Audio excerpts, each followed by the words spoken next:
Anyway, Johnny Carson years ago in his fantastic Tonight Show. He was the greatest ever, always.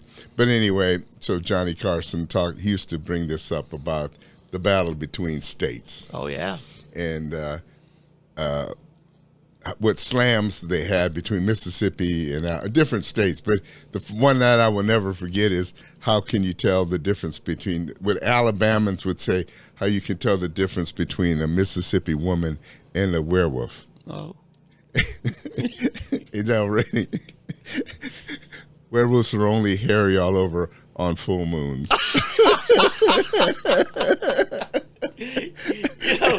For us Okies, it's Arkansas, right? Yeah. Now, I grew up in Minnesota where it was Iowa that we put down. But there used to be a backwards joke. You thought you had another Iowa slam. Usually it happened about mid-November when the Vikings were choking. And they'd say, you know why Iowa doesn't have an NFL team? Because then Minnesota would want one. Yeah, I guess that was way back then. Yeah, yep. That stew on that one for a minute, okay? That one takes a little bit. In fact, it took me a little while. I feel like an Aggie there. It took me that long. I had a teacher at Texas Tech, and he apparently did not think too highly of Texas A&M, the Aggies. The original Aggies. And he had some good ones. He had one that I'll never. He had several. He had a bunch, but the one that always ranked most highly in my mind was one where he talked about a guy from Texas A&M was at a football game. It was Aggies playing the Longhorns, and so the Aggie guys there. At the, how at the football games, if you've been to an OU game or any of these games, they have these long troughs for urinals. Oh, yeah. Yeah, these troughs, which is about as sanitary as, it's just, we're in the 21st century and these things are still like primitive, you might as well be in Europe or somewhere or even worse. So anyway, the guys there, the Aggies there, and the Longhorn walks in. He uses the urinal, and he gets in and walks out. And the Aggie says to the Longhorn guy, "Hey, wait a minute! At Texas A&M, they teach us to wash our hands after we use the urinal." And the Longhorn says, "Well, at the University of Texas, they teach us not to pee on our hands." You remember the old days of the Big 8? That was before the Big 12. And the big rival for Oklahoma was Nebraska. Right? And the joke back then was you heard Nebraska put in AstroTurf in their football field. You know why? I know this one. Tell me why. To keep them from grazing, the cheerleaders from grazing. Yeah. That's another one. Yeah, that's another Longhorn one. There's a million variations. Yeah, to keep the Texas University of Texas cheerleaders from grazing. We're going to get into that more at the end of the show, aren't we? Yeah. So anyway, without further ado, I'm going to hit our bumper music. Believe the lie, so everything that I know says I gotta go, tired of going solo, but I'm never gonna go there again. This is what it is, this is who I am, this is where I finally take my stand. I didn't want to fall, but I don't have to crawl.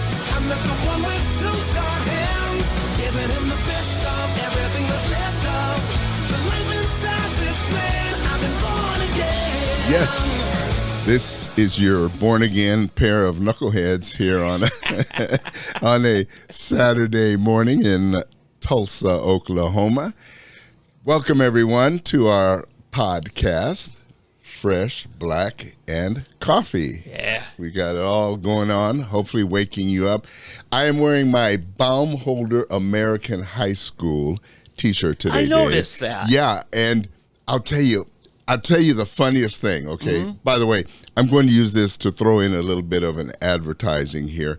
I think you know, Dave, that I go to the Low T Center. Yes, yes. It's a men's health clinic. It's a clinic. The Low T Center is a men's clinic. And I get testosterone shots. I'm not. Yeah. Because as you get older, your muscles deteriorate, and your women. A lot of women get estrogen treatments, and anyway, it's really. I'm serious. It's more than that though, because they run a battery of tests. Oh, there's all kinds of fallout for not having sufficient testosterone. Right, but I mean, the tests are not just testosterone. I mean, they determine if you're pre-diabetic or diabetic. Yep. They help with sleep apnea. They help with so many different men's issues and aging issues and so forth, okay? So I really I apologize, but we have someone mowing grass, and it's like they decided to stop outside of our window for some reason. But in any event, I've been going there a long time, but I cannot recommend more highly anything if you're a man, particularly once you hit 50 or so. Oh, yeah. Yeah. Because your muscles start just deteriorating. You have energy issues and so forth. Metabolism issues. Right, skin. And, and I do have to say, honestly, I don't work out. I don't work out. And yet I don't see where I'm, starting to sag or anything like that. So I'm very happy. So anyway, in Tulsa, we have a low T center. It's actually in Bixby. So if you ever get a chance, and if you're not feeling quite up and you're not feeling, and listen, this has nothing to do with sexual performance like some of these places you hear. This is just basic, health, energy, vitality, and so forth. Yeah. That they help with. Okay, it's in fact that stuff never comes up. I'm sure if I asked for it or if it was an issue, they would advise me on that too. But I mean, just basic health and longevity. Do yourself a favor, check it out. They'll give you a physical, a test. I think your first visit is free, so you can check it out and get evaluated. Can I add something to that? Yeah, go ahead. It's a great clinic for guys who just don't feel comfortable in clinics. Right. Because they really focus on how to identify and how do I make a middle-aged guy feel at home. Right. But one of the things I want to focus in as somebody who's always been advocating for mental health issues. Low testosterone many times gets misdiagnosed as a low-grade depression. And before you just rush off and take all kinds of psychotropic drugs because some psychiatrist thought it was in his wheelhouse, get checked out on your other hormones. Right. I mean, the hormone system is such a wild card in mental health. Right. And yet the psychiatrists really don't get the training in the overall hormone picture. Right. So, yeah, absolutely believe it. And there's a certain level of testosterone that you're supposed to naturally have in your system. Even women have a certain level of testosterone. And they have a range, and they will tell you if you're below or if you're too high, and they are able to supplement that amount and nail it. Okay. But anyway, the whole reason that I mention this is because this T-shirt. So I'm there, and they have this nurse that works there, and so we start sharing, and I just happen to mention to her, and then she tells me about her background, where she went to school, and it turns out she went to the same school in Germany. Baumholder, Germany. Yeah. And she knows the different places, the teen clubs, the this, the that. Yeah, that's something. I know. It was something. Now, she went there about 25 years later. Yeah. You can start an alumni club here now. Yeah. In fact, I think she was born 20 years after I graduated from high school. We won't talk about that. But it's just so funny. And we just shared about how wonderful an experience as a brat. They call us brats, Army brats or military brats.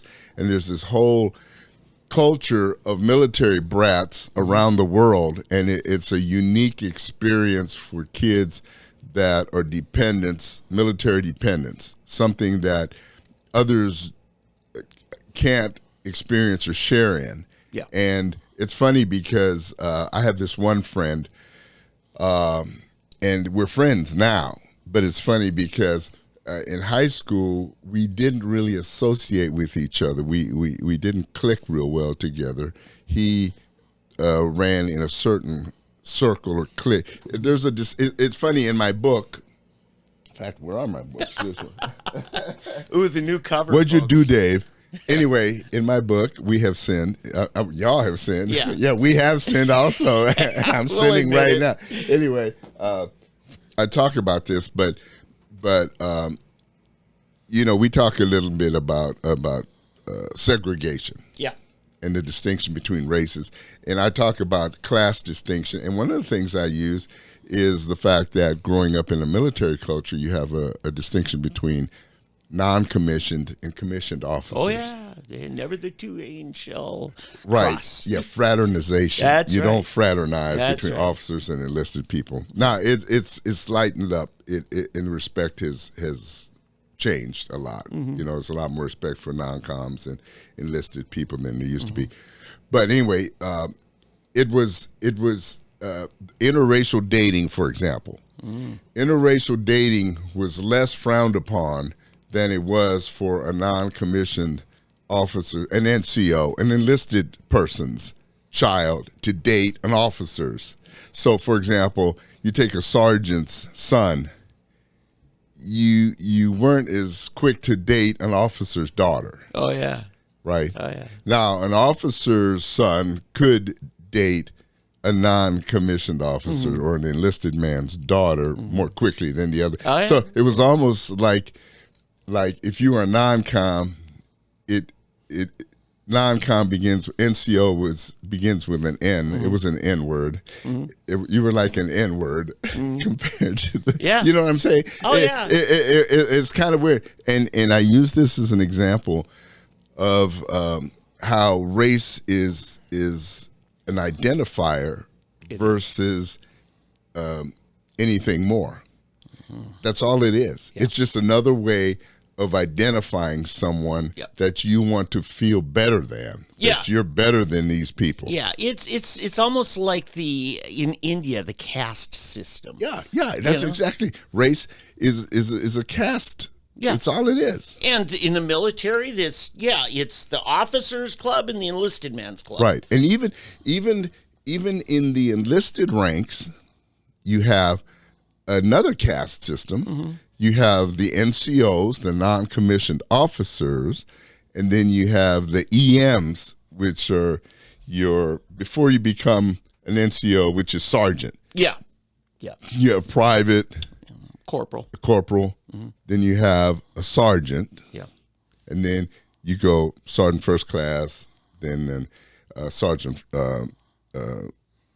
It's been Well, so there's long. staff sergeant. There's, Staff sergeant, then the sergeant and then first master class, sergeant then is master way up, sergeant, yeah. sergeant major. Yeah. And There's then only you go all the like way- one of those. There's 9. There's E1 through E9. Yep.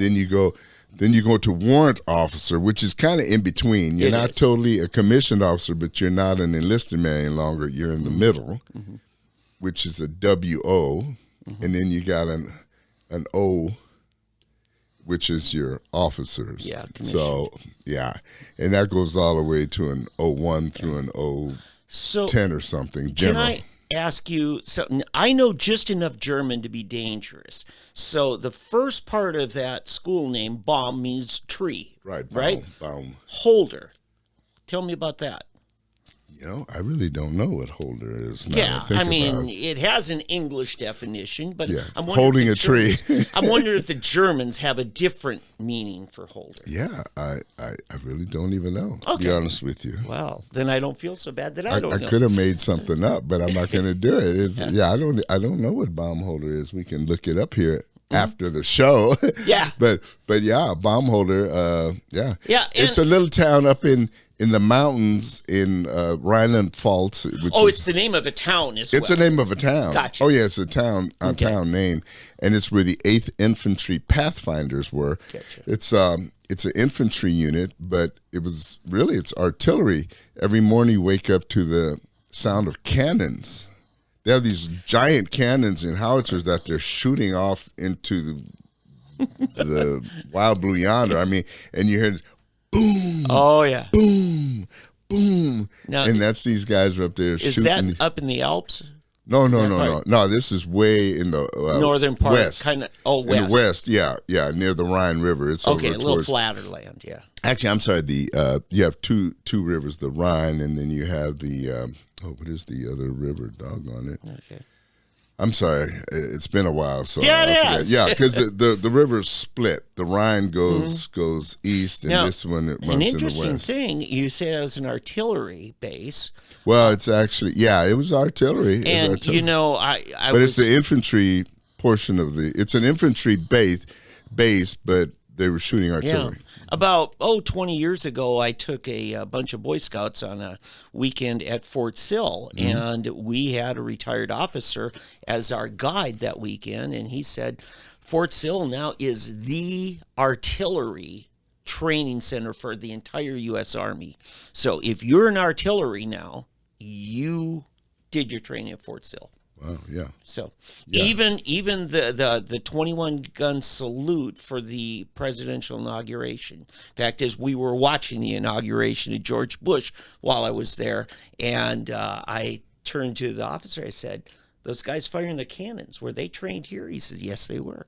So anyway, that's Fort Sill. I mean, Little they've connection. got them all over the place. I mean, they may have trained it because, see, you have basic training, then they have what's called AIT, Advanced Infantry Training. Yeah, and I'm saying what it was 20 years ago, not back in the 40s and 50s. Right, You were there. right. But I mean, still today you have Advanced Infantry Training and Fort Sill used to That's- be basic. Then you had Advanced both Infantry, but then they split it. They flipped it around. What they told me 20 years ago is it's a basic training center and it's an advanced training for artillery. Right. Okay. That's the two. Yeah. purposes. So it could be AIT also. So they It might is. have both. But one of the big ones now, in fact, I think the biggest training base in America today is Fort Bliss in El Paso. And then the one that used to be the biggest, I think, was Fort Hood, Texas. And I don't My know. dad went there. Yeah. And so you had a lot. Fort Bragg, North Carolina. That was home of the 101st Airborne, I believe, either that one or Fort Campbell. And then you had 82nd Airborne. These are all of the big where you had. Weren't the Green Berets out of Bragg? I think so. Yeah. Yeah. Yeah, those were the elite back when, in the 60s. Right. Yeah. Anyway. So Well, anyway, that's just just a quick little thing about Baumholder American High School. Yeah. But just think about it. I mean, I was in Baumholder in 1968 was when I left there. So 68. How you think back? How far is that? That's 50 some years Yeah. it is. ago, right? Yep. And so 54, I think. Yeah, 54 years ago. And I happened to just by coincidence bring it up, and each week I mentioned something else, and then finally it dawned on us that this girl and I went to the same high school. Wow. Yeah, several And I wanna decades say, apart. If anybody else in Oklahoma is an alumni of Baumholder, get a hold of us. I'm sure Eddie'd like to know. Or Karlsruhe American High School, where I graduated. I actually went to two high schools in Germany. And now these were all Department of Defense DOD. schools. Yeah, DOD schools, which had a great reputation for academics. At least I had friends. Well, no, this is more, No. We did. I mean, yeah, almost everybody in my graduating class ended up, doing well. I mean, they all either ended up becoming officers in the military or working for, military intelligence or working in some big time job. So I would say you're right. And even kids I know from other schools, they all ended up doing well. I had friends in the 80s that were missionary kids in Europe, and the DOD schools were made available to the missionary kids. Yeah, you had to pay. Yes. They were like private schools. You had to pay to go to them, but we got to go free. But these were Assembly of God missionary kids, and actually the Assembly of God paid for it. Right, yeah. But I mean, they somebody had to pay for Yes. it, whereas taxpayers paid for us to go. That's right. Yep. Yeah, one of the perks. All right. Well, we Yes, got a my show, don't we? Already going. Somebody has a show, Yeah. and hopefully you think it's worth it. So, and guess what? You don't have to pay. That's right. Uncle Sam doesn't Yeah. have to pay. Although we'd like you to buy his book and get some coffee. Yeah. Yeah. You're too humble. I know I'm supposed to be humble. I guess I am too humble, but I'm learning. I'm trying not to be. Yeah. All right, so we had a week this week. We did. Yeah. So where do we begin? Let's begin with this story here. It goes back to, we're still dealing with the whole fallout from Roe v. Wade being overturned by the Dobbs Supreme v. Court. Jackson ruling. Right. And again, these Democrats just can't get it into their mind, which is going to lead into our next story that I want to cover. But they cannot get it into their minds that this is not a total overturning of abortion rights. Okay. Right. It's returning it to the will of the people in whatever state you live. Yeah. So, if you live in a state in which the people of the state have decided we do not want abortions in our state, then those people's rights and opinions have been honored and are being honored now. If you want to live in a state where the people feel we want to continue killing babies before they're born, then you are allowed to continue to seeing babies slaughtered in the womb. It's that simple. But they don't want to let it go. They want to make sure everybody must be allowed to kill babies at will. And not only that, they want you to be able to do it. And I'm just going to say this. They don't want to stop there. They want you to be able to do it not up until the moment of birth. They want it after birth, as we've seen in Virginia. Do you remember the Governor Northam? Yeah. He said that after the baby is born, if the baby comes out and it's not just right, they want to make it comfortable. Yep. Put it to the side and just let it die. I mean, my goodness. Yep. My goodness. That is ultimately what they really want. Yeah. And see, but they don't want to let that go, Dave. They don't want to let that. So they're not happy to allow the people of Texas, Oklahoma, Alabama, Arkansas, Mississippi, Florida, North Carolina, South Carolina, Kansas, Nebraska, Iowa, Idaho, Montana, you name it, all of the states where the people have spoken and said, we do not want abortion on demand. Yeah. We do not want, in several of those states, they've said, in the case of rape and incest, we will still allow abortion. In the case of this, up until so many weeks, we'll allow abortion. In the case of this and this and this, we will still allow abortion. In certain states, we will not allow abortion. It's not a uniform law. It's state by state. But are Democrats? No. They want it thrown out everywhere. Whatever you want to do, it's a woman's body. She can do whatever she wants, unless she doesn't want to get a COVID shot. If she doesn't want to get a COVID shot, oh no. No, she must get that arm out there and get that COVID shot. All of a sudden, it's no longer her body or your body as a man, regardless. Or a 5-year-old child. Yep. For some reason, all of a sudden, it's no longer her body because that body now is a danger to society. So she must get that COVID shot. Yeah. But it's her body as long when it comes to another body inside. We can cut that body inside to pieces. Burn it with saline solution. Throw it in the trash. Burn it. Do whatever we want to with it. That's not a problem. It's her body. See, they don't want you to think that way. They don't want you to stop and think about that. Because as soon as you start thinking about that, you might say, something's not right here. Yeah. You can't have it both ways. And that is the issue. I want to say something on that. It's getting messy now because every state not only has to look at where their statutes are, but then also in different states, the Constitution has different processes for rolling back things now in light of Supreme Court of the United States no longer finding in the machinations of the U.S. Constitution that it said anything about abortion. So whereas in Texas, Oklahoma, it was the Attorney General made a finding and prosecutors are being told, okay, here's where you go. We've got another state where it was clearly on the books since 1923 that abortion is illegal, and it was enforced. And now a Supreme Court of one of our states is refusing to reinstate that law. That's judicial tyranny going on.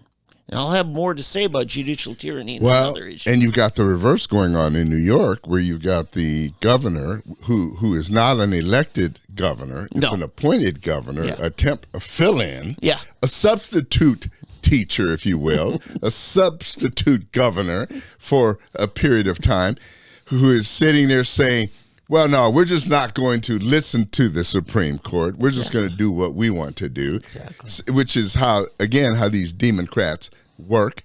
And if it's, you must obey the Supreme Court. The Supreme Court has said this. When Roe v. Wade was the law of the land, you must obey the Supreme Court. You must obey the Supreme Court. If they pack the courts, also you've got to obey the Supreme Court. But now that the Supreme Court has found the other way, no, we don't have to obey the Supreme Court all of a sudden, right? I mean, it's funny how these Democrats work, right? But anyway, that's how they're operating now. People, it's time. We got to stand up. You must resist. You just have to resist, and you have to resist. And we're doing it. There's political ways of doing it. I'm not advocating getting guns and marching with torches and pitchforks and any of that. I'm saying there is a legislative process. Mm-hmm. What kills me, Dave, here's what really, really, really bothers me. Yep. We just had primaries. Yep. Elections are coming up. Mm-hmm. How many of our legislators in Oklahoma, when's the last time you heard Jim Inhofe, saw him on any network? Oh, no. Markwayne Mullin. He's everywhere. Well, yeah. But have we seen Markwayne, James Langford? Yeah. With his deep voice, hi, I'm James Langford. Have we seen them speaking up, saying, we've got to do something here?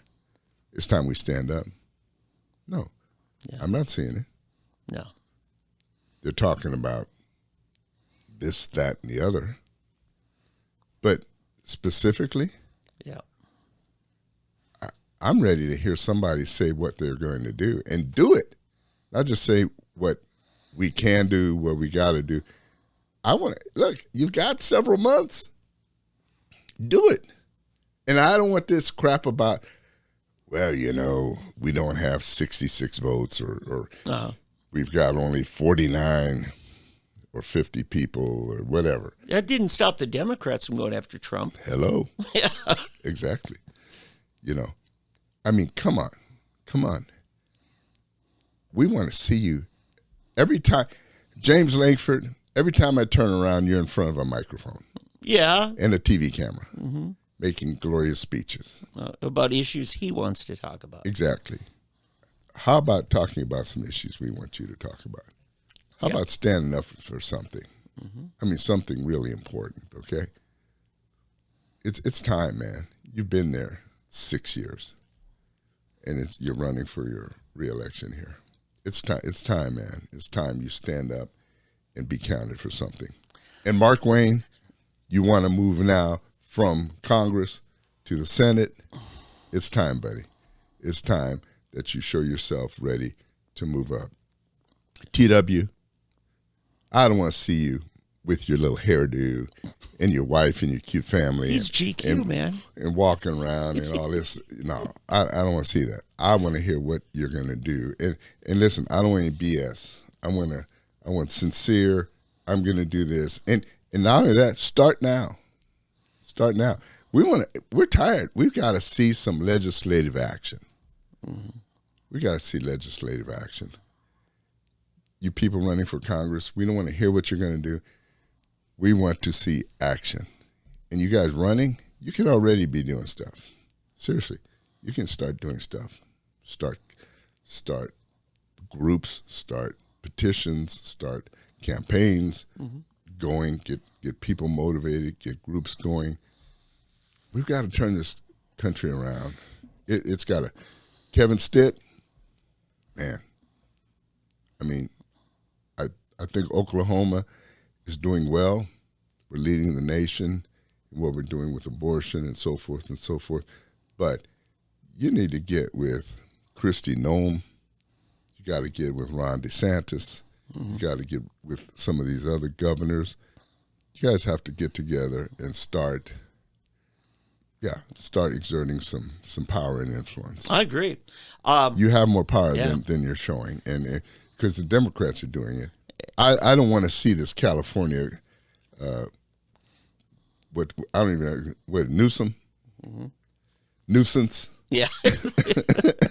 Governor Nuisance? Yeah.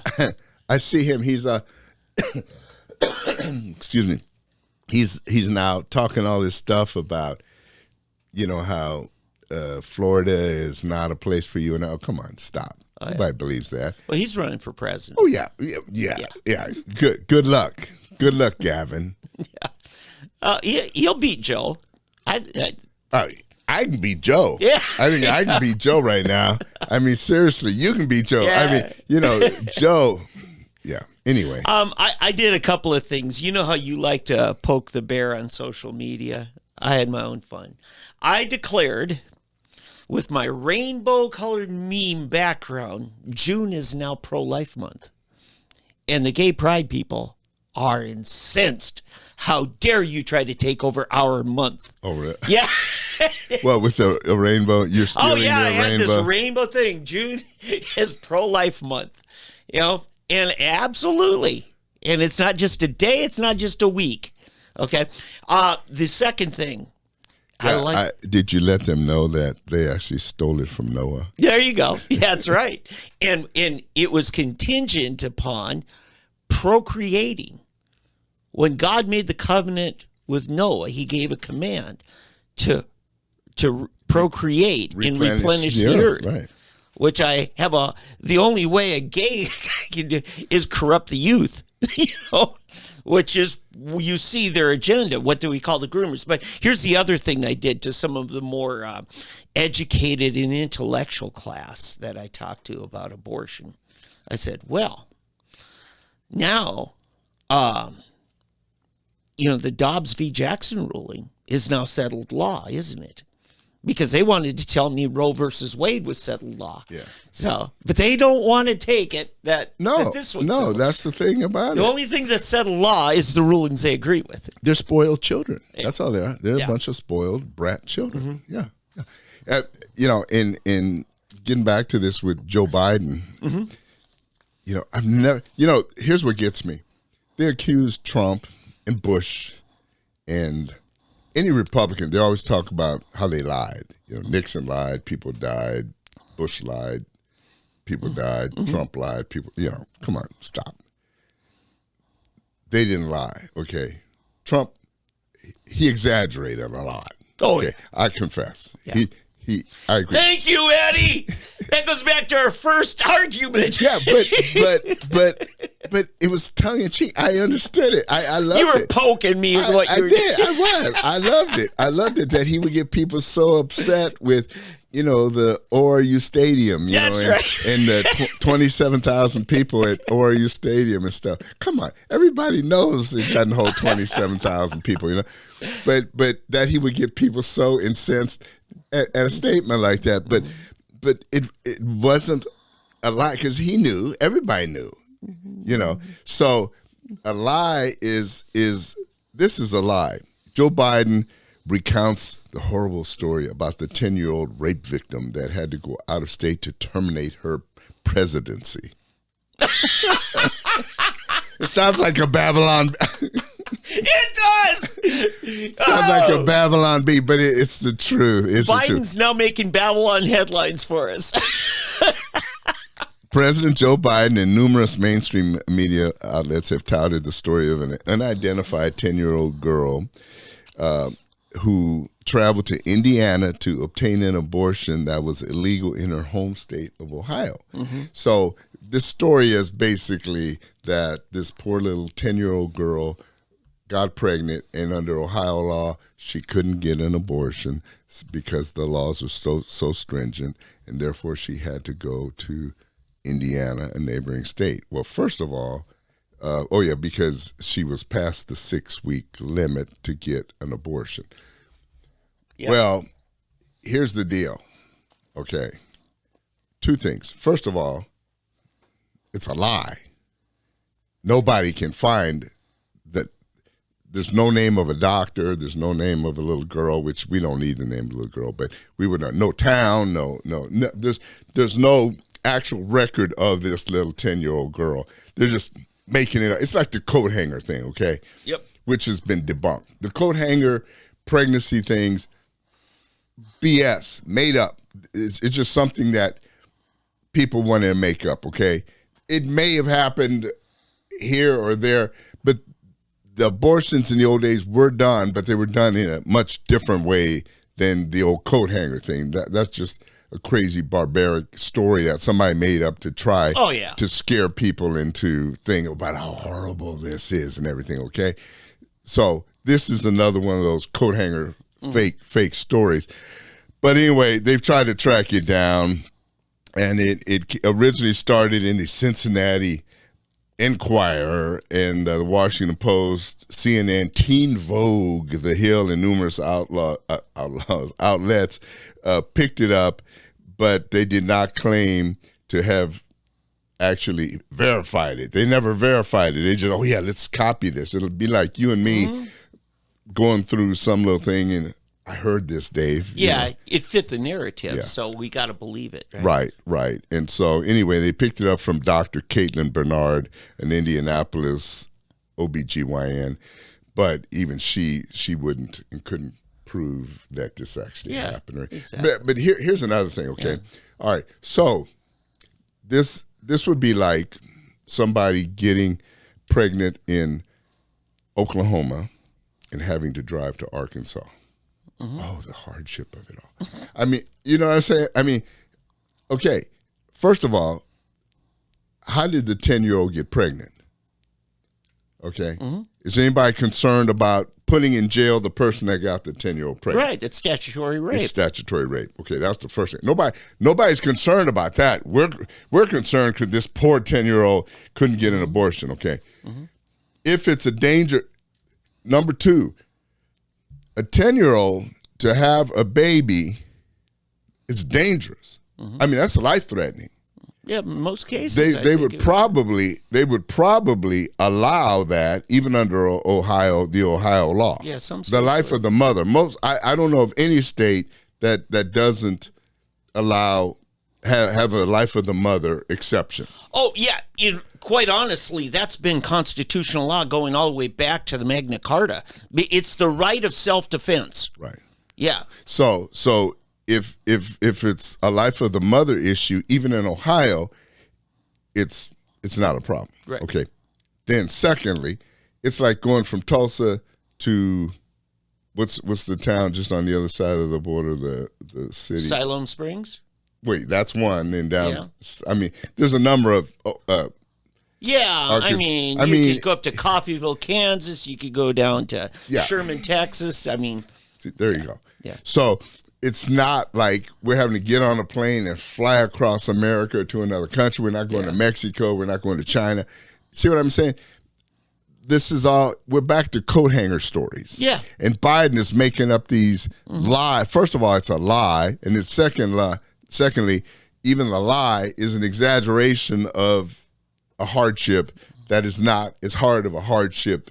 I mean, there are 1, 2, 3, 4 stages of BS in this story. Right. Okay.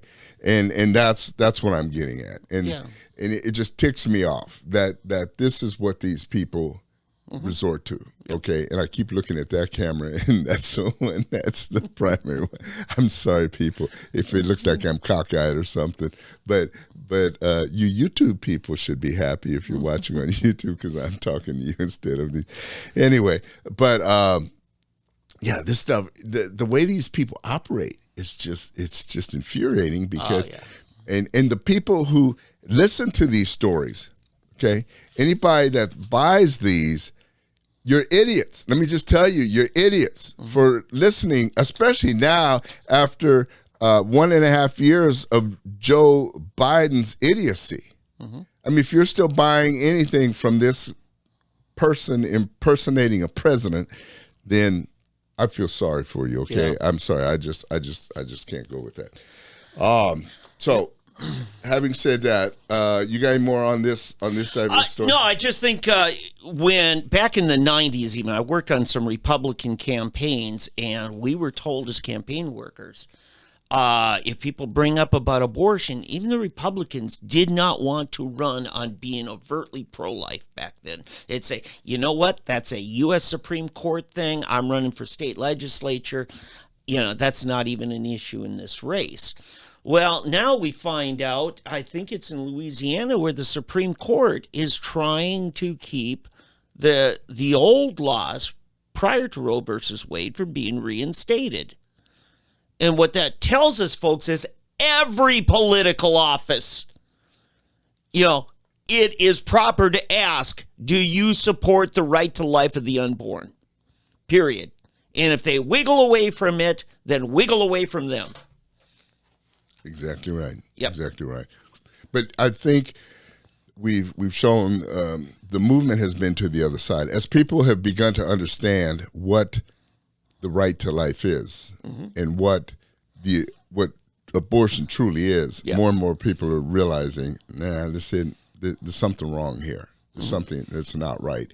And we are, here's the true tragedy, when I see all of these black Americans so vehemently, especially the political operatives, so vehemently pro-choice or anti-life, as I like to call it, they see it as a right, and they have been so brainwashed.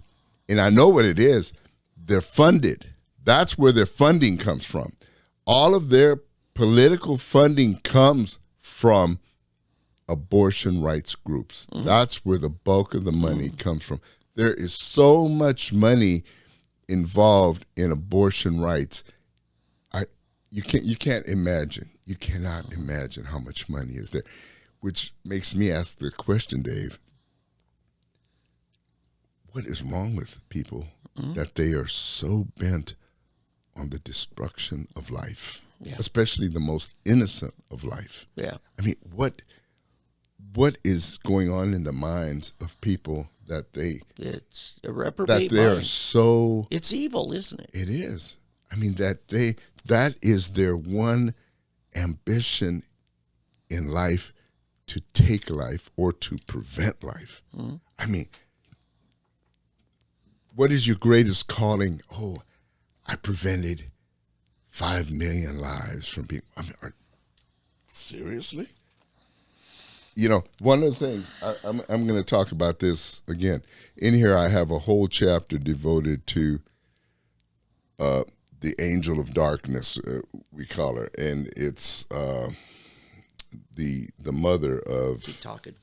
Okay, the mother of abortion, basically, in America, and it's sad how people have followed this lady, and they call her a hero. You know who I'm talking about? The mother of abortion in America, Planned Parenthood. Margaret Sanger? Margaret Sanger. Oh, yeah. Yeah, a racist. Yes. Eugenicist. Yeah. Eugenicist. And we do a whole thing on her. And what's crazy, Dave, is all of the black leaders that she had on her side helping her. Yeah. She had all these black so-called intellectuals supporting her Yeah. in her quest to basically kill black babies. Yeah. And I have to go back to what Malcolm X said, and he went into great detail that the biggest enemy to black American is the white liberal. Yeah. You know, they're going to exploit you. Now, I have to say something here. Margaret Sanger is one person I was thinking of, but Norma McCorvey. Norma McCorvey came to Jesus Which later is in Jane life. Roe. Right. She was the... That was her real name. Jane That was her Roe. real. Jane Roe's Real name is Norma McCorvey. Now, she admitted years later that the whole narrative that was pitched when they fought, it was a Texas law that they fought, she made it up. She wasn't raped. She wasn't molested. Now, Norma will also, it became very, she had a lot of mental health problems throughout her life. And quite honestly, it's sad. She was exploited by people on the left, but later she was also exploited by religious leaders on the right who had their own agendas and their own self-promotion. And it's sad because we see those kinds of people politically left and right that are self-promoters and exploiting others. But, we've talked about that. Mm-hmm. That's my big deal. Mm-hmm. is that some abortion rights people are like the race pimps. Mm-hmm. They don't really want to ever see Roe v. Wade over. They didn't really want to see it overturned because that will end their ministry or their Fact work. is, the abolitionist movement in Oklahoma right now is pretty ticked off. And in fact, I was talking to one of the top lobbyists, conservative lobbyists in Oklahoma politics yesterday. And he said, he agreed that the problem of some of them were just secessionists that really were wanting to use the abortion issue to defy federal government and eventually just, what do they call it, nullification. And that's why they put forth certain candidates for governor. And now I'm not saying that, Dan Fisher 4 years ago or even Mark Sherwood this time himself was part of it, but the people getting behind them, many of them, that was their agenda. And Randy Brogdon was another one. They wanted to nullify federal law and use the abortion thing. And some people are going, I don't know if abortion was actually the cause or the excuse. But there's a lot of people that are just a little bit, their game plan politically is upset by this. Oh, yeah. And beyond that, the funding, their livelihood. Oh, yeah. Now we got to get a real job. In fact, I've got a cousin. I'm going up to see him next month at family reunion. He was congressional legislative director for a liberal Democrat. It's from Minnesota. I've got Democrat family members. You probably do too. But we were walking back from my dad's gravesite. He had his burial service. And he says to me, Dave, when are you coming back to the Democrat Party? And I said, as long as they're for killing babies, I'm never going to. And he said, Dave, abortion is never going to be outlawed. The Republicans will make sure it never is because they get elected off of it and they raise money off of it. And I stopped and I looked at him and I said, all right, now I am so mad because what you're telling me I think is true. And that's the sad reality of it is if the government hires you to do a job, by all means, don't do the job or they'll fire you because if the problem goes away, where's your government funding or where's your fundraising? Yeah. No, you're right. That's why I think a lot of, I was talking about a little bit earlier about how the silence we hear among a lot of Republicans on certain issues. I think the silence is there because they don't want to, because if America turns around, they won't have anything to run on. Yeah. They want to be the anti-party. They want to be the anti-Democrat party. Yeah. And they can keep up with you've got to put us in power to stop these Democrats from doing this, this, and this. Well, if we win on this, this, and this, then we won't need us to stop that this, and this anymore. But instead of saying we are the ones who stopped this, and this, and you need to keep us there to keep this, and this. In other words, if they had run on a platform this last time of supporting Donald Trump and supported him in being able to avert runaway inflation, to avert war in Ukraine, to avert China, to avert this, to avert that, to avert that, to avert everything, all the ills that we see today, we could still have the same victories of overturning R. V. Wade. We could still have the same victories with gun laws.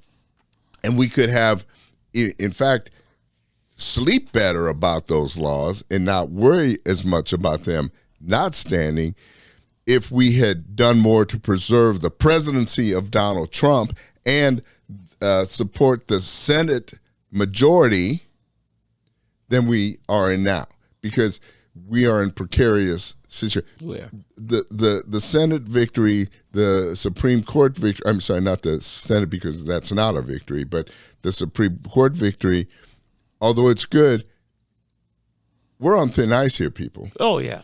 Yeah. If they stack the court, if they overturn the filibuster rule, there's so many things that can go wrong. You can have states do certain things. They can just ignore stuff, and with their attorney general, with their different agencies, there's so many things they can do to just essentially ignore everything that it doesn't matter what the Supreme Court. It's what they say, what they want, because we have gutless leaders that are afraid, or either that or they just don't care enough. They're just happy to be there and get a check and not want to make any changes. Yeah. It's like almost like our Oklahoma legislature. I don't see a whole lot of stuff coming out of Oklahoma City. It's almost like Kevin Stitt's doing everything by himself, and he's not getting a lot of support. Yeah. And he's getting a lot of grief from people all around him. I mean, honest, Kevin Stitt is kind of a mini Trump. Oh, yeah. Do you see that? Oh, yeah, definitely. It's like he's got backstabbers all around him. Oh, yeah. I mean, people ready to dump him over just to save their own skin. I mean, seriously, I've never seen so many weak, mealy-mouthed, backstabbing, unfaithful politicians as I see in the Republican Party. If this founding of this nation had depended on the Republican Party that we see today, if Abraham Lincoln and the Republican Party that ended up overturning slavery in 1863 and which led us to emancipation, and then finally the 13th, 14th, 15th Amendments back in 65 and on, we would never have them. Not with the people we have today. We would have never had a 1776. We would have never had an 1865.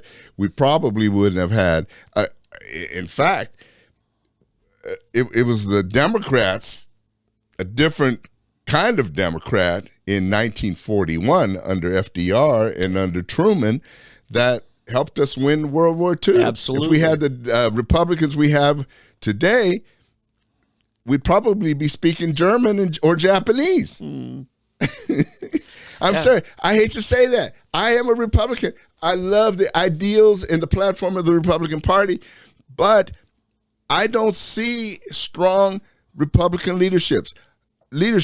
I see Kristi Noem. To me, she is the champion. Kristi Noem is the one I would follow, even before Ron DeSantis. Ron DeSantis is good, but I think she is stronger than him. It's just my gut.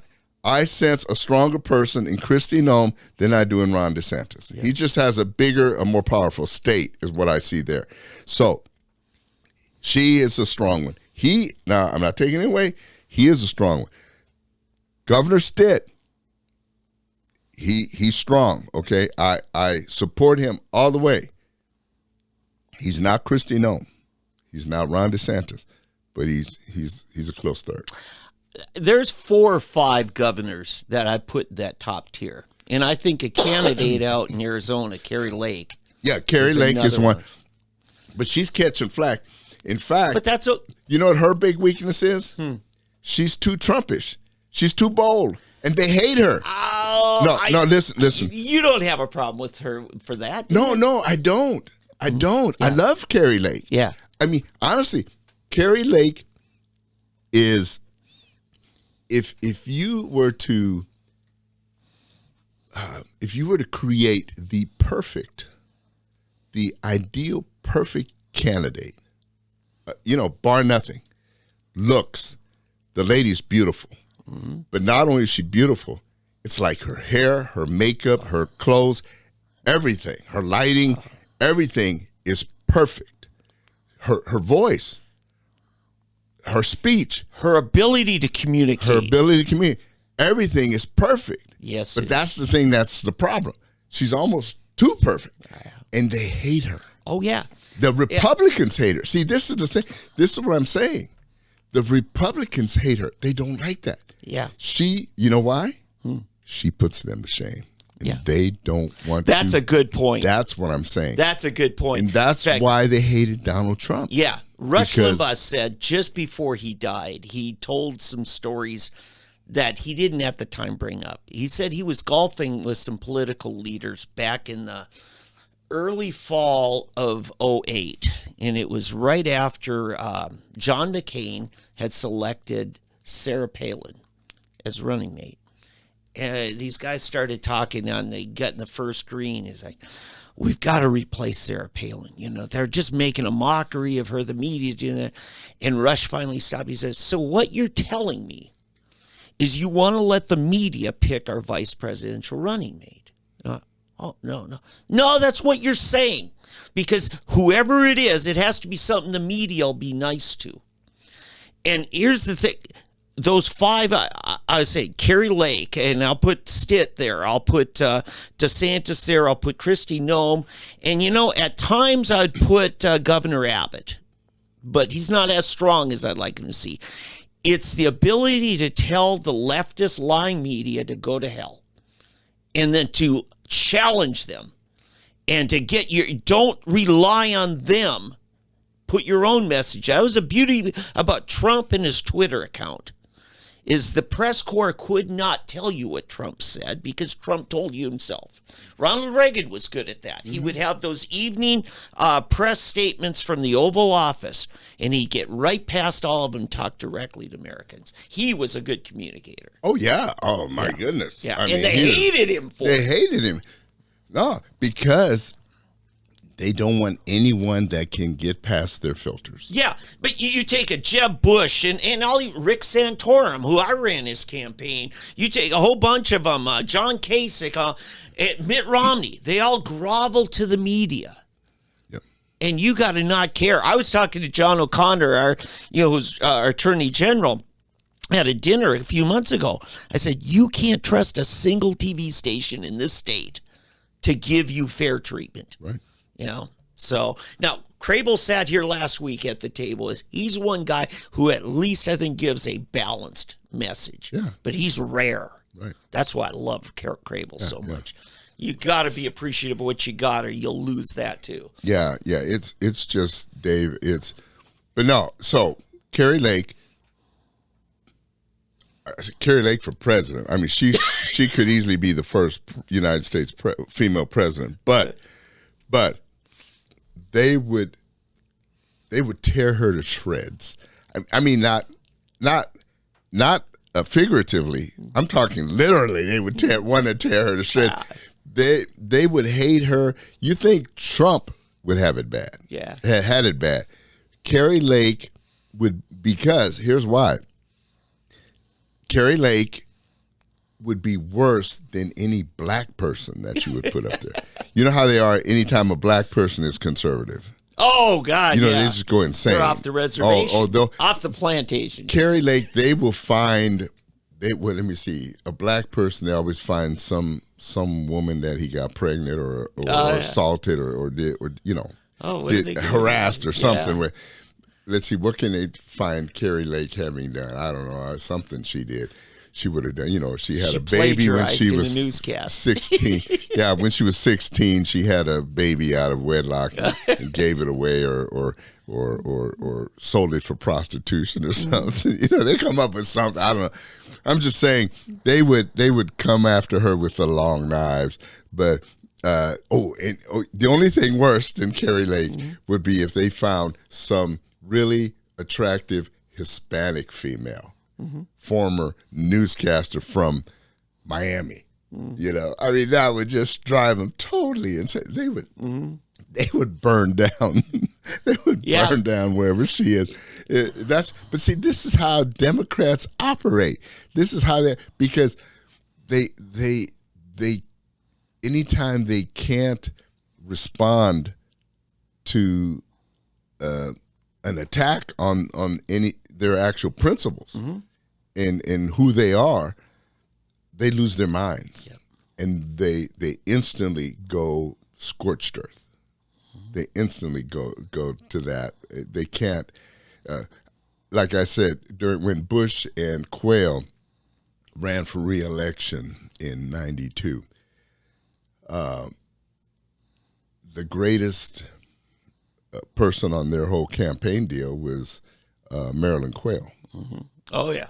She was so good, but they didn't use her right, and they didn't send her out enough. No. But she was fantastic. And the people that she was debating with or speaking, she would shut them up in 2 minutes because she would ask them questions that were so brilliant that they had no answers for, and anything they say, one way or another, they would look like fools. Yeah. So they would shut up, and then the rest of the time she would just talk. She would just have an empty floor, and she could just talk. So this is the type of person we need. We need these type of people, and we just don't have them. We've got a bunch of people right now in our conservative media, in our conservative government, in everything that it's just backbenchers.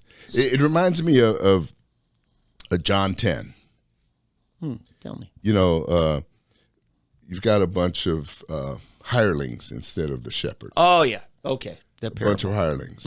Gospel of John. Gospel of John. Yep. 10. We don't have a good shepherd. Yep. We have hirelings. Yeah. So you heard it here first. Trump Lake 2024. I'd just like to see Carrie Lake be governor. And well, she'll have a couple years of governor before then. I would almost prefer to see Lake be governor for 4 years. Okay. And then Lake for president. Lake 2028. There you go. Yeah. Or Lake DeSantis. DeSantis Lake 28. Oh, hey, that even rhymes. There you go. DeSantis Lake 28. There you go. Yeah, there you go. Got it now. All right. Yeah. All right. You heard it first. Yep. On Fresh Black Coffee. See, self-promoter now. I knew I could draw it out of him. Co-promoter. Yes. Co-promoter. Hey, okay. So I'm going to move on real quickly to, oh man, this guy, MSNBC comes under a lot of attack. CNN comes under a lot of attack. Not enough, actually. Well, that's true. That's true. Yeah. They should just be canceled. Is what but we get on that guy. What is his name? The black host on there. Oh my goodness! What is on MSNBC? I don't watch it. Do you know any of the MSNBC hosts? There was one you called a gorilla, Joy Reid. Yeah, that's him. Anyway. Remember the talking gorilla story from a few months ago? Anyway, yeah. But I know I give him a lot of flack, okay? Mm-hmm. But there's one that's even more despicable. Lawrence O'Donnell. Oh, yeah. Yeah, see? I see. Yeah, you agree. This guy, I don't know what is wrong with him. See, he's a guy either that has lost his mind or he purposely tries to see how far he can push the envelope. Yeah. But he has been. I mean, he's been caught on the carpet a few times. He's had to apologize many times because he's so false. I mean, he's so far out there that they've had to call him back in. I don't even know how he still has a job. It's so funny how conservatives have to quit when they make a mistake. You know, they always have to quit, and these guys just, I made a mistake, and then it's even not even a good apology. It's like a half apology, you know. But anyway, so Lawrence O'Donnell, MSNBC host, he's accused the founding fathers of crimes against democracy. So, okay, this is good. Yeah. Okay, here's the deal. Okay, now imagine this. Okay, before the United States of America, okay, there was no nation that ever had a democracy. Well, Greeks. They played with the Greek, it. Yeah, the Greek. But as far as a true democratic nation, and we're actually more of a republic. We're a Republican form. Go look up a Republican versus a true democracy. Okay, we don't have time to go through it. But anyway, there was no democracy in the world at the time of the founding of the United States. Yeah, nothing that you can certify that was really properly operating in that. Right. I mean, even Greece, the Greek format was gone. Yeah. Right. Okay. The Greek-Roman format, that was gone. The senators and all that died when they stabbed Julius Caesar to death. Well, that was Rome. Yeah, that was Rome. No, I know. I mean, he had senators and they were supposed to be representative and all of that. But when they killed him, that was over, But anyway,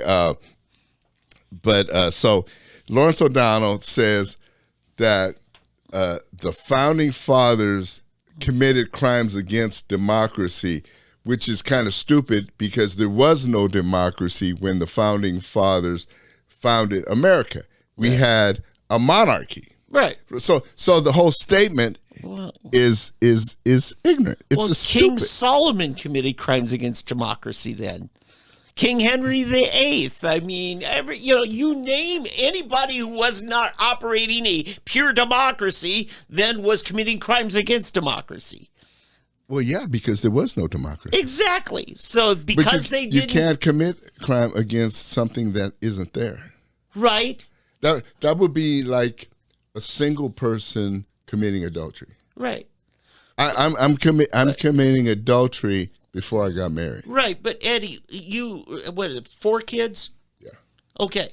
You were committing crimes against democracy by not giving an equal vote to each of your kids. I mean, that's the rationale they're going. Yeah, or my kids are committing crimes against democracy by not listening to me. No. I mean, that's more. It's an asinine statement. It's meant to sound like it means something, but it's not. Well, yeah, that's what I'm saying. But that's what I'm saying. You can't commit crimes against something that doesn't exist. Yeah. Right. Right. Okay. So, yeah, it's like a fish moonwalking in water or something. Yeah, you're committing crimes against a philosophy. Yeah, because that's all it is. Yeah, because there was. Let me just say this: there was no democracy when the founding fathers were founding democracy. Yeah. All right. So you can't commit a crime against something that doesn't exist. Right, but the Wright brothers at Kitty Hawk were committing crimes against gravity. Well, no, but the gravity existed. Well, I know, but they were defying gravity. Okay, all right. It was just a philosophy. They're trying to make it sound like it's a constitutional system. It's not. Democracy itself is just a philosophy. Right. Yeah. Yeah, but see here. Okay, since you're gonna keep beating the horse, I'm gonna bring the horse back to life. Okay. If we're creating something, we're creating a body. We're creating something. Yeah. Okay. So you can't commit a crime against something that hasn't yet been created. Right. Until it's created, because until it's created, you can't destroy it. See what I'm saying? Sure. So once it's created, then you start beating it or flogging it or stabbing it or whatever. Right. So that's what I'm trying to get at. Okay. Yeah. So that's what happened. So the founding fathers are the ones who actually created the democracy. So they couldn't commit crimes against it until they have created it. Yeah. But they keep using democracy as their rallying phrase. It's because they don't understand it. Because what they really that's what I keep trying to say about the Democrats. That when in their minds, when they're speaking about democracy, they're really talking about authoritarianism. Socialism, because Lawrence O'Donnell himself 10 years ago on his show came out of the closet, I am a socialist. Right. Okay. But they're thinking it's an authoritarian. Yeah. And that's the thing. If you read the old Soviet Union Constitution, you'd think you'd be living in a representative republic. But in reality, that's why I said before the United States, there was no democracy, not a functioning, actually working, but it was a constitutional republic built on democratic principles. And so... Wait. When was this? When the founding fathers created the United States through the 1787, Right. they built a constitutional republic based on democratic principles. Okay, all right. Okay, so right, we're back, but again, we're back. What I'm getting at, okay, they couldn't commit the crime against democracy because prior to them, you had a monarchy. Right. It was the king. Right. So that's what I want to stick with. Absolutely. That where he's an idiot because they couldn't have committed crimes against something that they created. Yeah, I'm saying he's worse than an idiot here because he's using the word democracy to mean socialist tyranny. Well, no, but see, it doesn't even mean that. What I'm saying, it can't even excuse us when we have these things from time to time. Yeah. We've got to get ourselves Eddie straight. loves it, too. We have to get ourselves straight now before we can communicate. Okay. We were under a monarchy. We had the King of England. The King of England ruled America. Right. And we were just subjects to the King of England. Right. Parts of it were King of Spain. Spain had part of it in France, right? Okay, before. Yeah. You know, and the 13 colonies were under. You're right. Okay.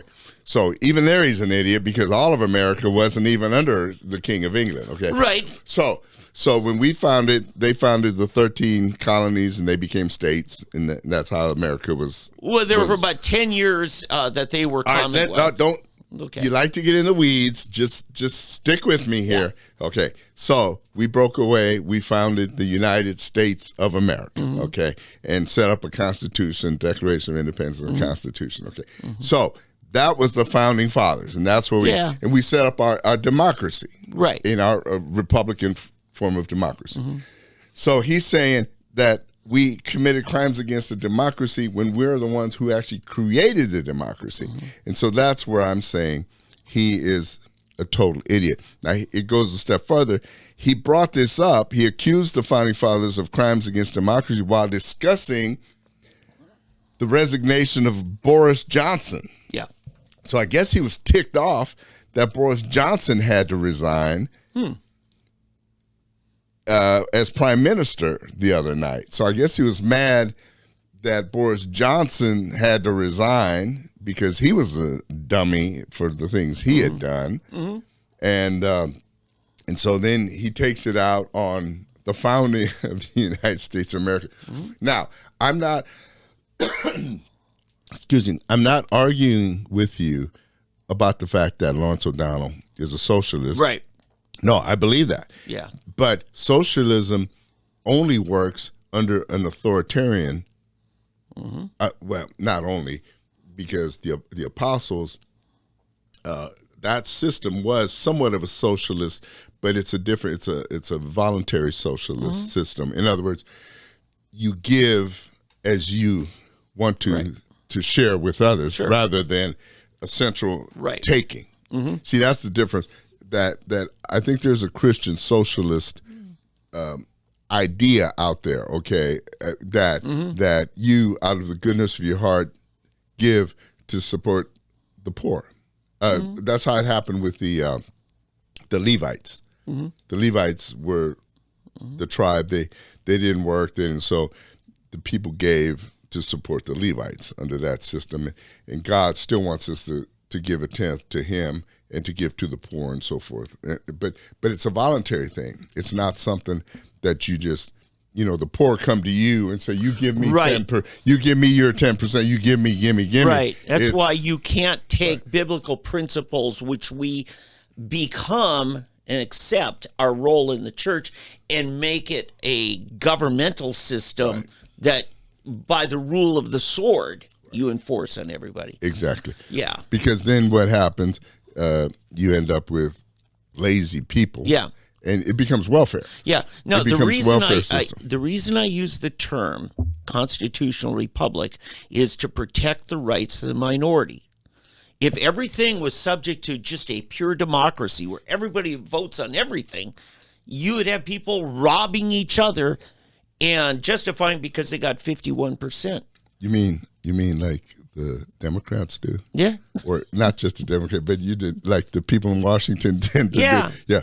No, I agree. No, that's why it's so important that we understand how our government was actually formed, our Republican form of government. That's why we don't allow New York and California and Illinois with these major cities to have more power than the rural states with less. We give, whoever, it had to be a divine. I honestly, I'm convinced that the system that was set up by our founders was divine. Yeah. I don't know if they saw the future, figuring out that somewhere down the line, these major cities are going to have more power through population than the rural areas. Yeah, I agree. And eventually they would just force everything on these other. But I also have to say, in our Constitution that we still are under today, the beauty of it has to do with everybody having a role, not just those delegates. But remember the Bill of Rights, by which we would not have. No, I agree. Was a revolt of the people that said, not until we get these 10 things. Right. But I'm just sticking with the basic premise of that, that just the brilliance of them to see into the future and protect us. Yes, the generations before us that from did this. what we see today, which the Democrats are trying to. You may perceive I don't like Democrats very much. Yeah. And it's not individual Democrats. I don't like the party and the party's leaders, what they've become, because I don't think they're Democrats. I was a Democrat up until 1985. I think you may have been as well. But what they are today is nothing of what they were 50 years ago. Yeah, this is an insurrection by the Democrat Party to take down the United States of America. Another one of O'Donnell's peeves was, he said, the Electoral College is one of the founding fathers' many crimes against democracy. Crimes. Other crimes against democracy by the founders include 2 senators per state. Oh man, this guy, he just keeps going. He hates not James allowing Madison. any other than small percentage of white men to vote. What in the heck is he? That was not a federal thing. Those were state legislatures that. Well, that's because at that time, that's what you had, a bunch of white men, generally. Right, but like Wyoming, from statehood, gave full voting rights to women. Way before New York, which he thinks is a better state. Right. And not allowing anyone to vote for U.S. senators, because the senators used to be picked by the Congress. Legislature. That's what State I mean, legislature. I still call them congressmen. Yeah. Congressmen. A lot of people. See, that was one of the worst amendments to the U.S. Constitution, was that. To have the people start voting for. To not have the because by having the senators answerable to the legislature, that's how you protect states' rights. Yeah. And by now having them just ignoring the legislature. And that's the problem. The fact is, I would like to see where the legislatures not only regained that authority, but had the ability to recall them by legislative vote, to remove them from office by that legislature. That's what I'd like to see. Yeah, but sometimes in a way, though, that is still a protection, though, in some cases.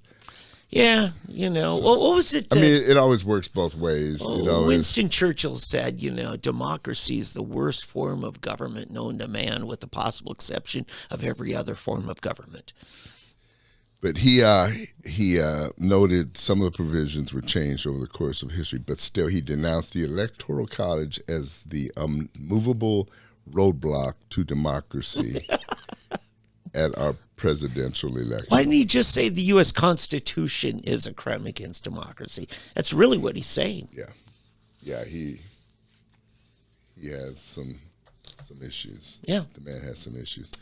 Yeah. Couple other things, and you want to get to some of this. Yes, Let's cover these real quickly. Elon Musk wants out of his deal at Twitter.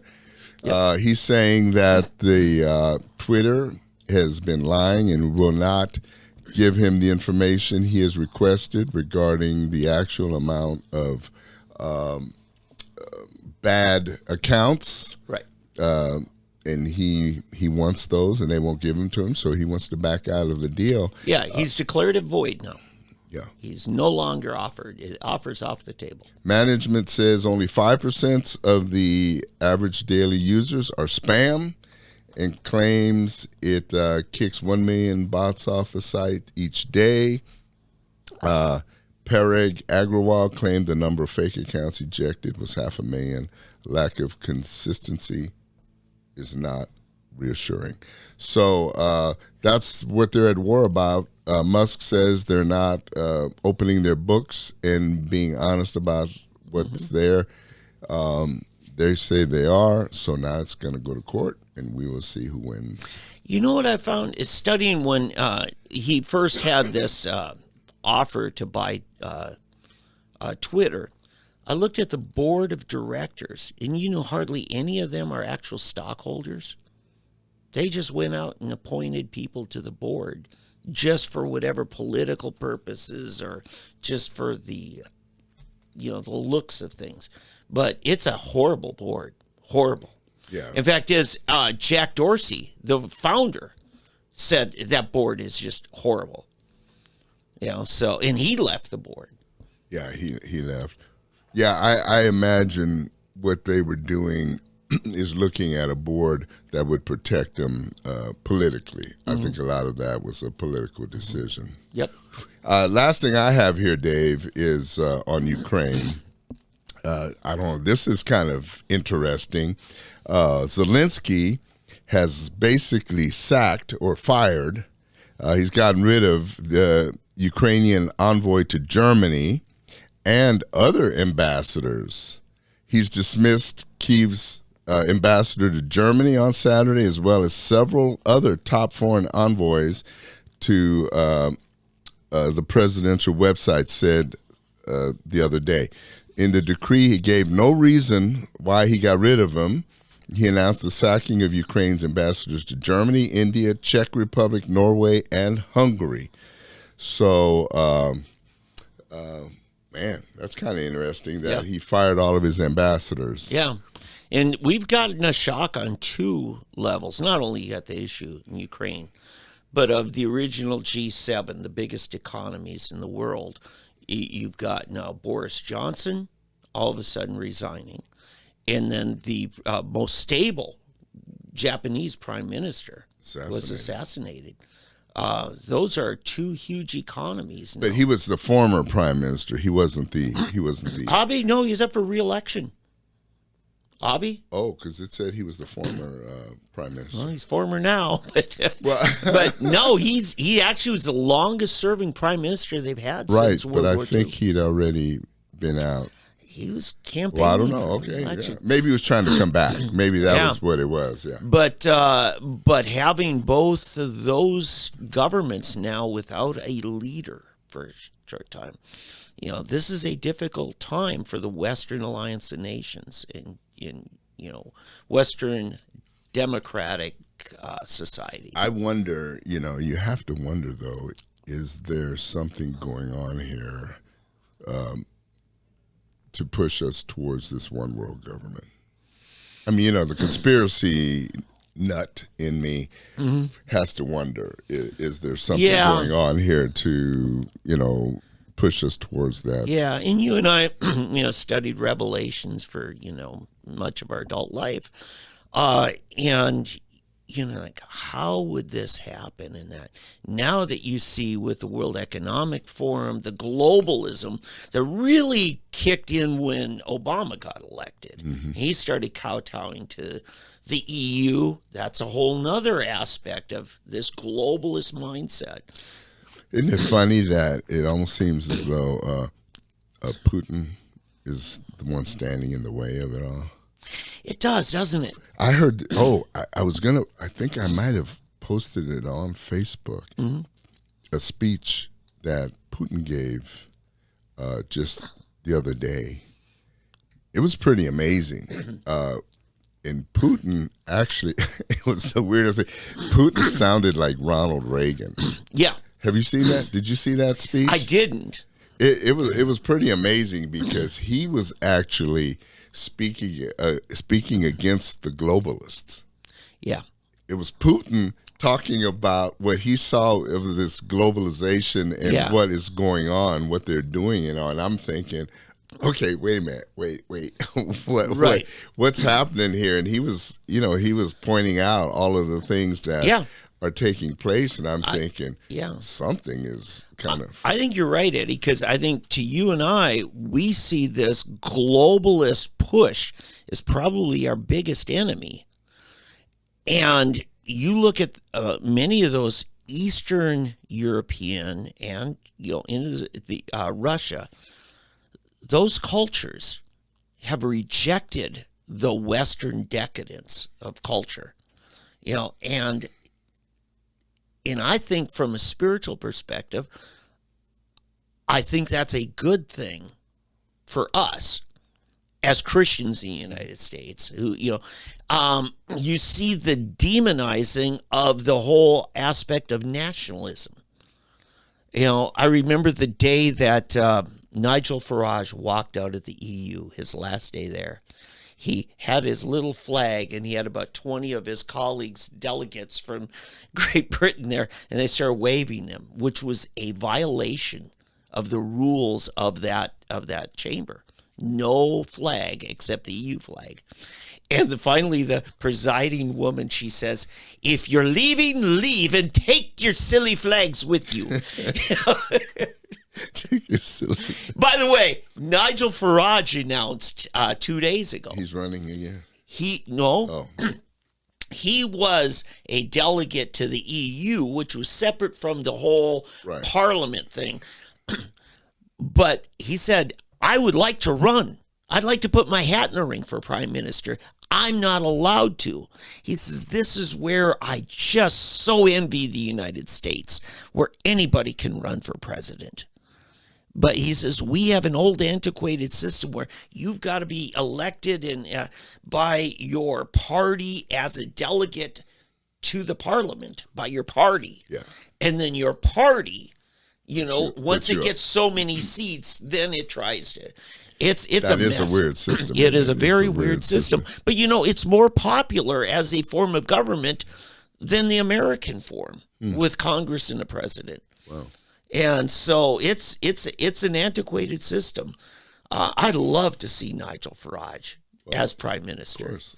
And I thought Boris was that kind of conservative, and he wasn't. No, he turned out to be a real flake, a real disappointment. Nigel had great hopes for him. But this is an interesting development that he fired all of these ambassadors. Yeah, back to Ukraine. Right now, I watch Tucker almost every evening. I don't know if you watch Tucker. I don't have that show. Okay. Tucker Carlson, and man, you talk about bold. He's the one guy who is kind of standing against everything. I've seen a lot of it, and he is a great communicator. Yeah, he is.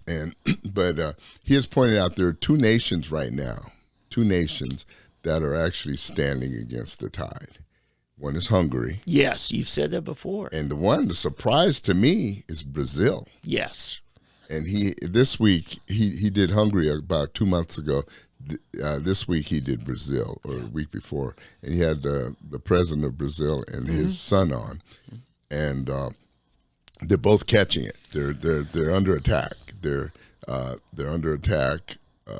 Those leaders, everybody's trying to get rid of. Although Hungary just had an election, and the United States is trying to interfere. They're always trying to interfere with these people, but the Hungarian president, I think he won by 90-10 or something.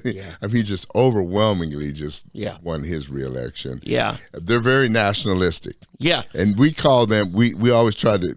Our media tries to paint him as being basically Nazi or right wing, national. But it's not.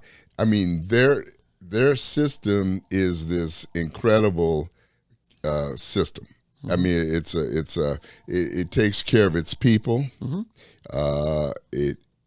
It's somewhat socialist, where they pay people when you have a new baby. They pay you to have children because they see what a lot of people don't understand. What America's gotten into, and China's even seen. They were having the forced abortions. The one-child policy. Right, the one child. Well, they've seen even once you quit having children, then all of a sudden you lose the workers, and then you lose the people that are paying taxes that keep the system going. You're top-heavy with elderly people. Right, and nobody keeps them right. Then you start having, basically you have two choices: euthanize or let them starve. Or open a lab in Wuhan and create something that attacks elderly. Yeah, you heard that. Even attack your Chinese elderly in Italy. But no. Let me just finish it real quick here. But anyway, Hungary's system. In fact, my wife and I are planning a trip to Europe, hopefully next year. Nice. And Hungary is one of the places. Budapest. I mean, great history in that. But it just looks beautiful. I've seen what's that? Viking cruises. Is it We're the not going to do Danube that goes through there? It starts there. The cruise starts there. Right. The river actually runs, I think, all the way down into the Mediterranean eventually. But we want to do. Hungary is one of the Budapest is one of the places we want to visit, and then Austria, Germany, and Holland. I wanted to add some. I flew to New York, last month, and I sat in the first leg of it, layover in Houston. I sat next to a lady from Ecuador, and she's up here. She's got a work visa and works in Houston. We just started talking about the different nations in South America. She said Chile is doing fantastic now. Ecuador is really in Australia. It used to be a very stable nation. Now, not so much. Venezuela is like the ghetto. I mean, it's so bad. Socialism ravaged. Well, Venezuela. Biden's doing his best to try to help them out. Right. But he said Brazil's doing well. Good. Uruguay and Bolivia doing very well. Now, but to hear the son of the president of Brazil speak, he's saying, though, Chile is now about to or just recently elected communist as president. So they're starting to join the rest of Venezuela and all of Colombia and all of those. They're starting but they've had a very stable economy and very prosperous. And here's the problem with people who fight hard and attain their liberty, and then the generation after them gets soft. And, and what Margaret Thatcher said, the problem with communism is you eventually run out of other people's money. Because it just devours. It's like locusts that destroy the crops. My question is, though, Dave, how is it that people don't learn? I mean, honestly, how is it that you can't just look around? Just study the countries. I mean, I know Rush Limbaugh used to say that, they always say, well, that's because they failed. We haven't failed. they didn't let us try it. Yeah, we're better. We're better. We're going to fix it. Like the guys here in America, And that's a problem. We're going to make it work. It'll work with us because we're smarter than those guys. That is the original temptation. Remember what the serpent said to Eve in the garden. You'll be like God. You do this, you'll be like God. Well, Eve didn't make it, but you're better than Eve. So you'll be like God. But you have potential, But yeah, this is the thing. I think it's important that we think, oh yeah, we can do it better, and the problem is we can't. Yeah. No, we can't. No, I know. Oh, No. Will Rogers said it better than some people learn by reading, others by observing, and some just got to pee on the electric fence for themselves. That's a good one. Yeah. That is a good one. That's an Oklahoman for you. Yeah. So if you've never peed on an electric fence, just take our word for it. Yeah. By the way, I was just reading, and last time I was at the Capitol, Will Rogers statue. Every state got to submit 2 statues. In Oklahoma, the statue of Sequoia and the statue of Will Rogers. And Congress gave Will Rogers' statue from Oklahoma the most prominent position. It's right outside the main chamber. When the president comes in for the State of the Union, Mr. President, Madam Speaker, the president, he's standing next to Will Rogers.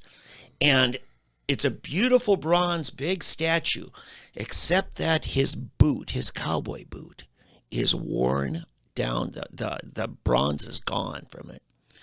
Because the tradition in Congress is whenever you're going in, you rub Will Rogers' boot for good luck. Wow. And I remember a tourist showing me that while I was there. Said, that's why that boot is there. Do you remember his pilot's name? Oh, Wiley Post. There you go, Wiley Post. Yes, which is another reason not to fly to Oklahoma City, because the 2 airports are named for 2 men who died in a plane crash. The Will Rogers Airport and the Wiley Post Airport. Yeah. Wiley Post. Yeah. He's got some honors. He's got a whole lot of stuff named after him too, doesn't he? Yeah. Because there was a Wiley Post school up in North Tulsa there for a while, but they've taken over that. Yeah. Hey, listen. I do have a Oklahoma story I want to. Oh, okay. I was going to get to the Big 12, but go ahead. Yeah, we got to do that. Do your Oklahoma story. Okay. We've got a problem. We've been talking about red flag laws as pertaining to taking away people's guns. But Oklahoma, for the last few decades, has had a red flag law that's called an emergency order of protection. It was set up so that immediately upon petitioning a court, you can get a protective order, even without the person who you are making the claim, just on your word of testimony, is a danger to you. And it happened during the heat of the campaign that a freshman state legislator from Weatherford area, his name's Anthony Moore, former prosecutor, the attorney. I liked him. I don't like him anymore. I'll tell you why. He got a text message, as how many of us got campaign text messages last month, but his wife got one. And one text message she got actually came from somebody who was an employee at the Oklahoma Council of Public Affairs. Well, it wasn't all that flattering to their political ends, so they decided, the candidate, Anthony Moore, decided to play the victim card. And he went to a judge, and I'll name her name, Stephanie Jones, and said, my wife is in danger, and here are the people she'd like a protective order from. Named the employee, young woman, and then named 3 of the top leadership, including your friend Jonathan Small. And for the next 3 weeks, or 2 weeks, they could not continue coaching Little League soccer. Their church had to find a replacement for Sunday school teacher. They lost many of their constitutional rights because some woman got a text message from an employee. Okay. Well, so how could, because one employee makes a comment, cause the others to be blackballed, basically? Exactly. When you're a prosecutor in rural Oklahoma, evidently you've got very favorable judges. Has that been appealed and moved up the ladder to another So judge? they finally had their hearing on Tuesday. They get to the courthouse, and by the way, they had to lawyer up, first of all. Pay money. Yes, and then travel way out almost to the Texas Panhandle to show up in this court to fight this thing. And only to get there and find out from the court clerk, the petitioner dropped it. Anthony Moore enjoyed for 2 weeks and the primary, which he won, and got to claim his victim status and smear the most respected conservative lobbying group, the Oklahoma Council of Public Affairs. Fantastic think tank. Are these people Democrats? I'm wondering. I am seriously wondering. So I reached out to another person. I'm not going to name names, but a senior member, very veteran member of OCPA. And I said, there's got to be something behind this. Why do you think you're doing it? He said, one of the things we were able to push through 10 years ago when the conservatives took over the legislature was we cleaned up the pension reform for state employees. And all of a sudden, this last session, here comes this bill past the House that totally rolled it back to the corruption days of the Democrats. And we killed it in the Senate. But he says, I think that made Anthony Moore upset. Because somehow he's doing the bidding of these Democrats and benchers. So he is a Republican. Yeah. Oh my goodness. And it's the whole school choice effort. Rural Republicans are kissing up with the school teachers unions and administrators and that whole thing and saying, well, we don't have private schools here anyway. So it could be that. But the problem is the attorney, finds out, wait a minute, are we not going to get our day in court? Do we not get to defend ourselves? Where do you go to get your reputation back? And the judge just totally took it off the docket. So the attorney goes to see the judge in her chambers, Stephanie Jones. I'm going to name names. Stephanie Jones is her name. And he said, Your Honor, we plan to have this expunged within 90 days. You have to wait 90 days. So for 90 days, this is sitting out there. And in order to have expunged, first a judge has to rule against it.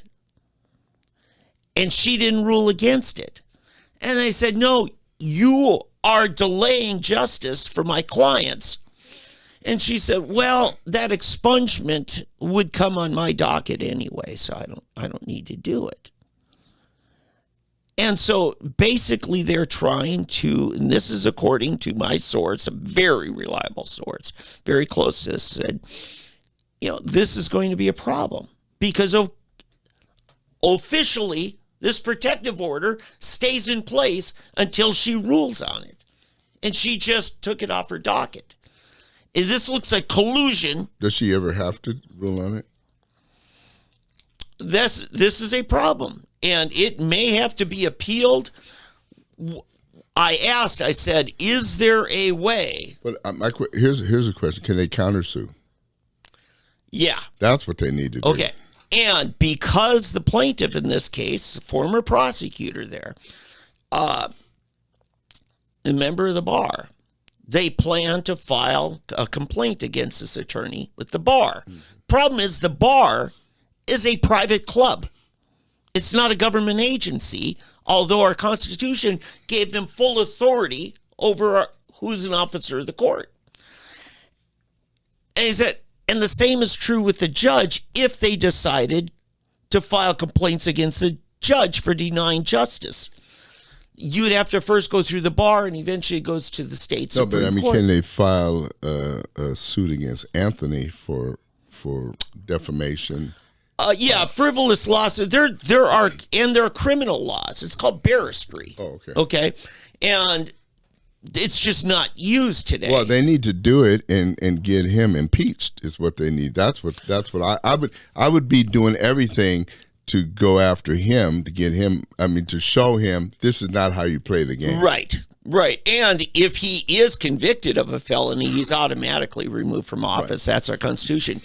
But here's the thing I want to say. This has been happening here in Tulsa County. It's been happening in the Democrat Party. You've got your Clinton Democrats and your Bernie Sanders Democrats. And there was a wrestling of control of the Democrat Party away from the Clinton Democrats and the Bernie people in charge. But the way they did it here in Tulsa County, Mike Workman had been a candidate for different offices. I remember him. And I talked to Mike. Mike is a Clinton Democrat. He's running for county chairman.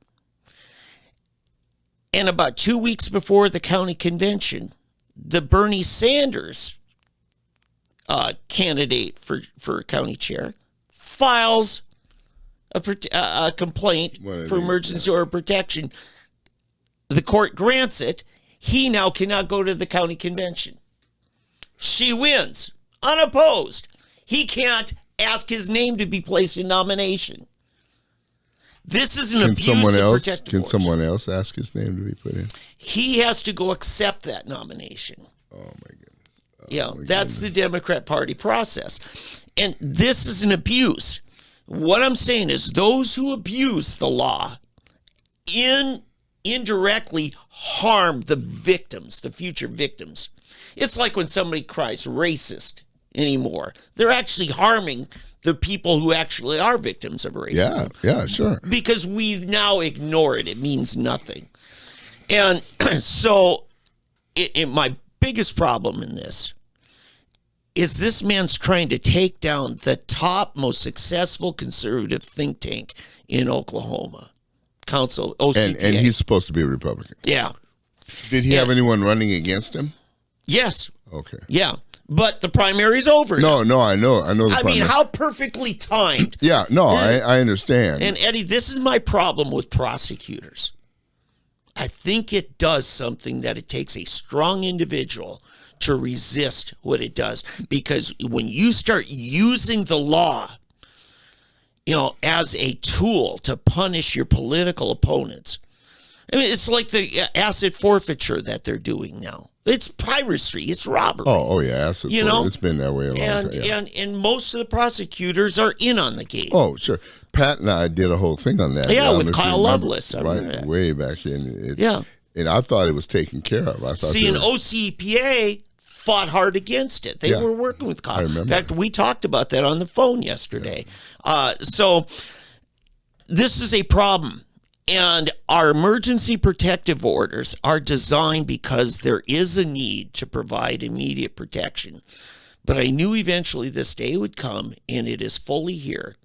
And now to fix this, there's two ways. You can punish the abusers of this system, which Anthony Moore clearly is one, and the judge who granted. By the way, the form asking for it wasn't even completely filled out, and the judge still rubber stamped it. This is a problem. And to do it out there in Custer County because you got one text message, or they're going to have to change the statutes to make it tougher for an endangered person to actually get that protection. See, to me, there seems to be a problem with the judicial system in that when you have a system like where you can go to a judge like that, you should immediately be able to go to a superior judge. Mm-hmm. You should be able to just bypass that judge and say, look, look at this. Here's what's going on. And that judge said, no, boom, overruled, boom, go out. Because that is so clearly a homer deal. Yeah, because and get this, Anthony Moore, then he got all over the media talking about how big of a victim he is and his wife is and how they're picking on him. But he said himself, what was the email? It had to do with a political issue. Okay, So how was that a threat? that's my point I was getting to. He said himself he didn't consider the text message to be threatening. Those are his words. He said not threatening, but he still wanted a protective order. Oh my goodness. Okay, you know, there's a way to block your phone from getting text from a number if you don't like it. You know, this is my problem with it. So now, 14 years ago, I had to go get a protective order for my then 12-year-old daughter, and you know, it wasn't that easy.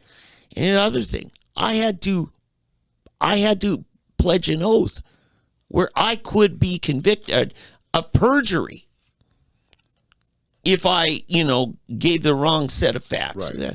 Well, he didn't even fill out the whole form, according to my source in OCPA. And actually, news reports are saying that.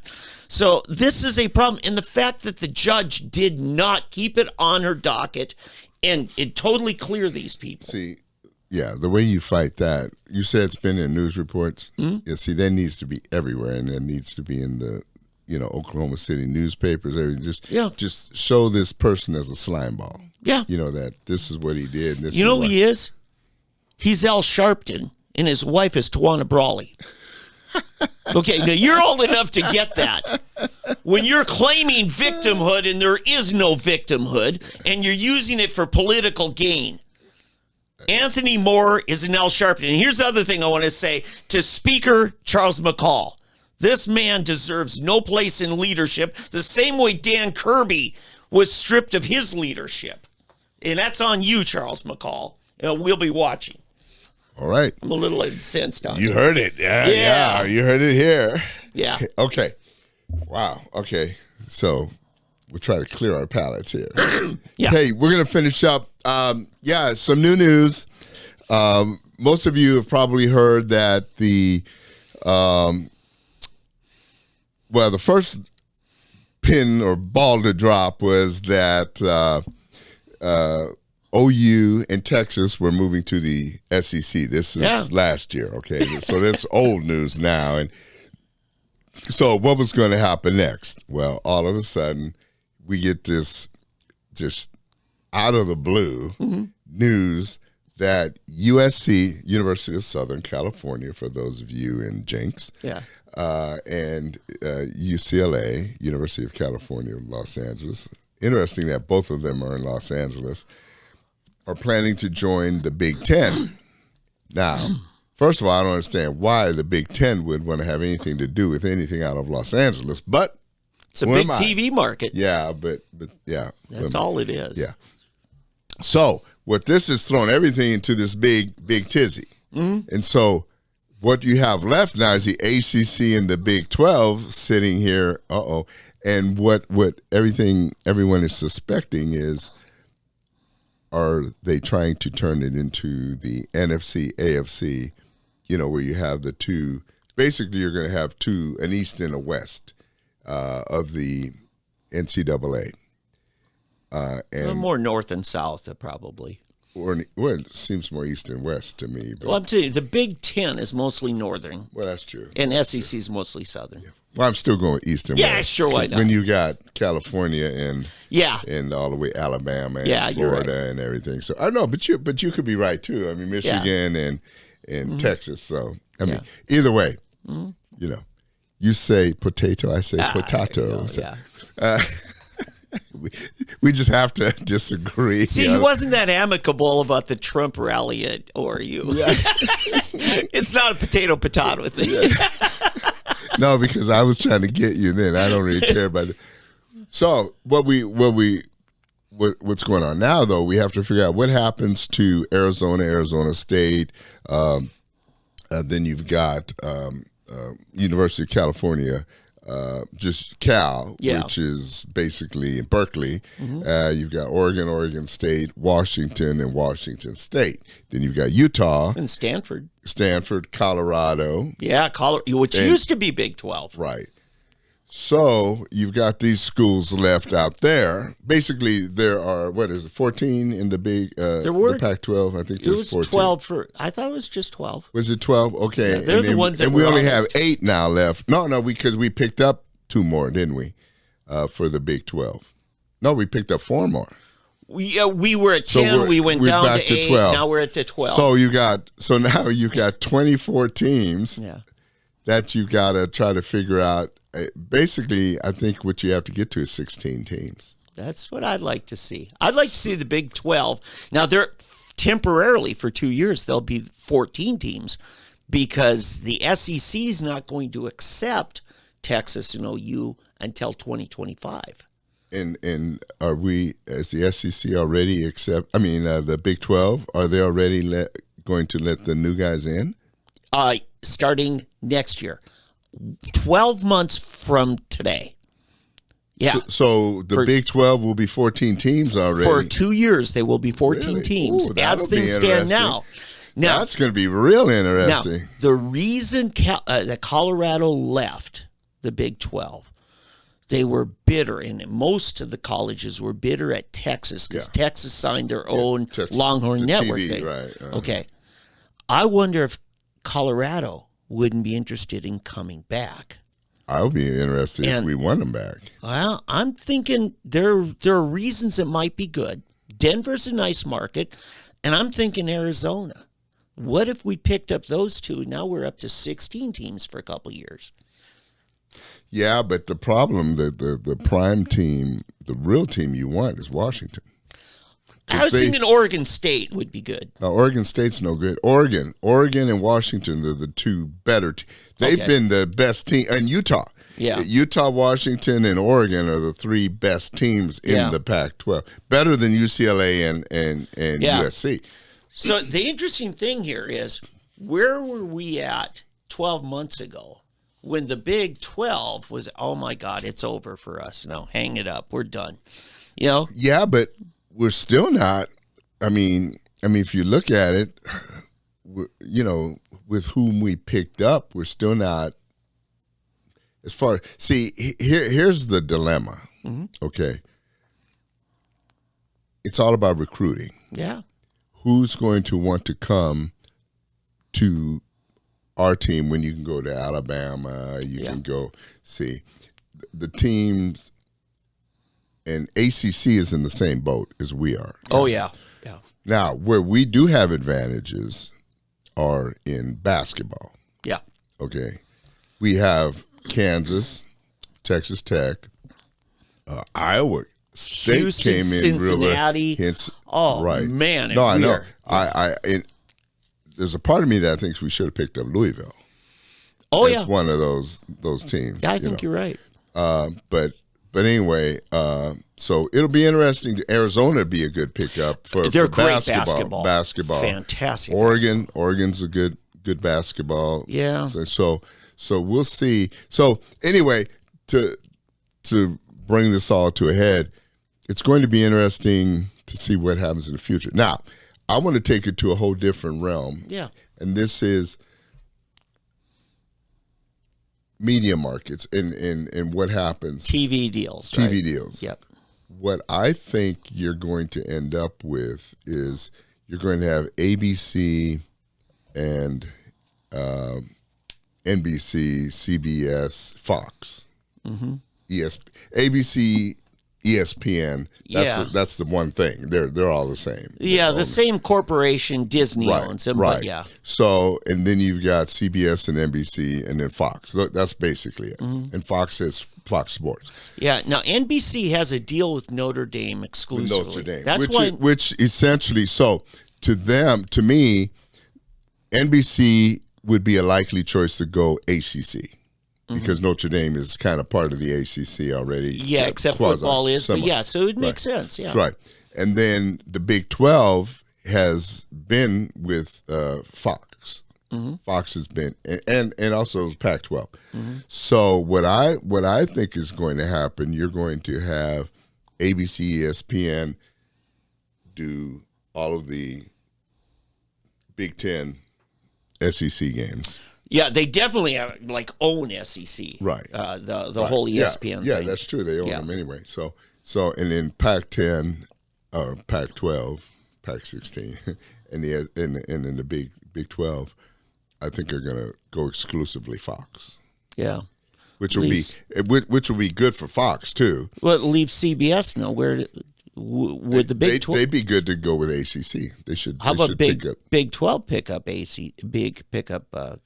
CBS on for the Big 12?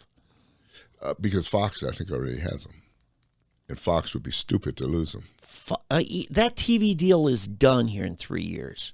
So now we're talking. Well, it'd be a good bidding war. Exactly. I mean, it'd be a good bidding war. Yeah. I think CBS would be a good home for the Big 12. You know, I don't know. See, the problem is Fox has it's going to depend on money, but see, Fox has bigger outlet. See, that Fox has Fox. isn't that something? Fox has the big Fox, Yeah. and then they have FS1, Yeah. and FS2, and they have all those sports nets. The FX. the Southwest, Yeah, they own several. Fox Sports Southwest, West, East. Blah, blah, blah. You know, they got all Yeah, and that. you're right. CBS, which is owned by Viacom, most of their other cable outlets are really entertainment. They own MTV, Paramount. yeah, All yeah. yeah. They don't seem to have developed their sports, beyond just the But regular. They might convert one of those other. They might have all of a sudden. You might see a whole CBS Sports Yeah, network. yeah. And I would bet you they probably now what could happen. They could make a deal with the Pac-12.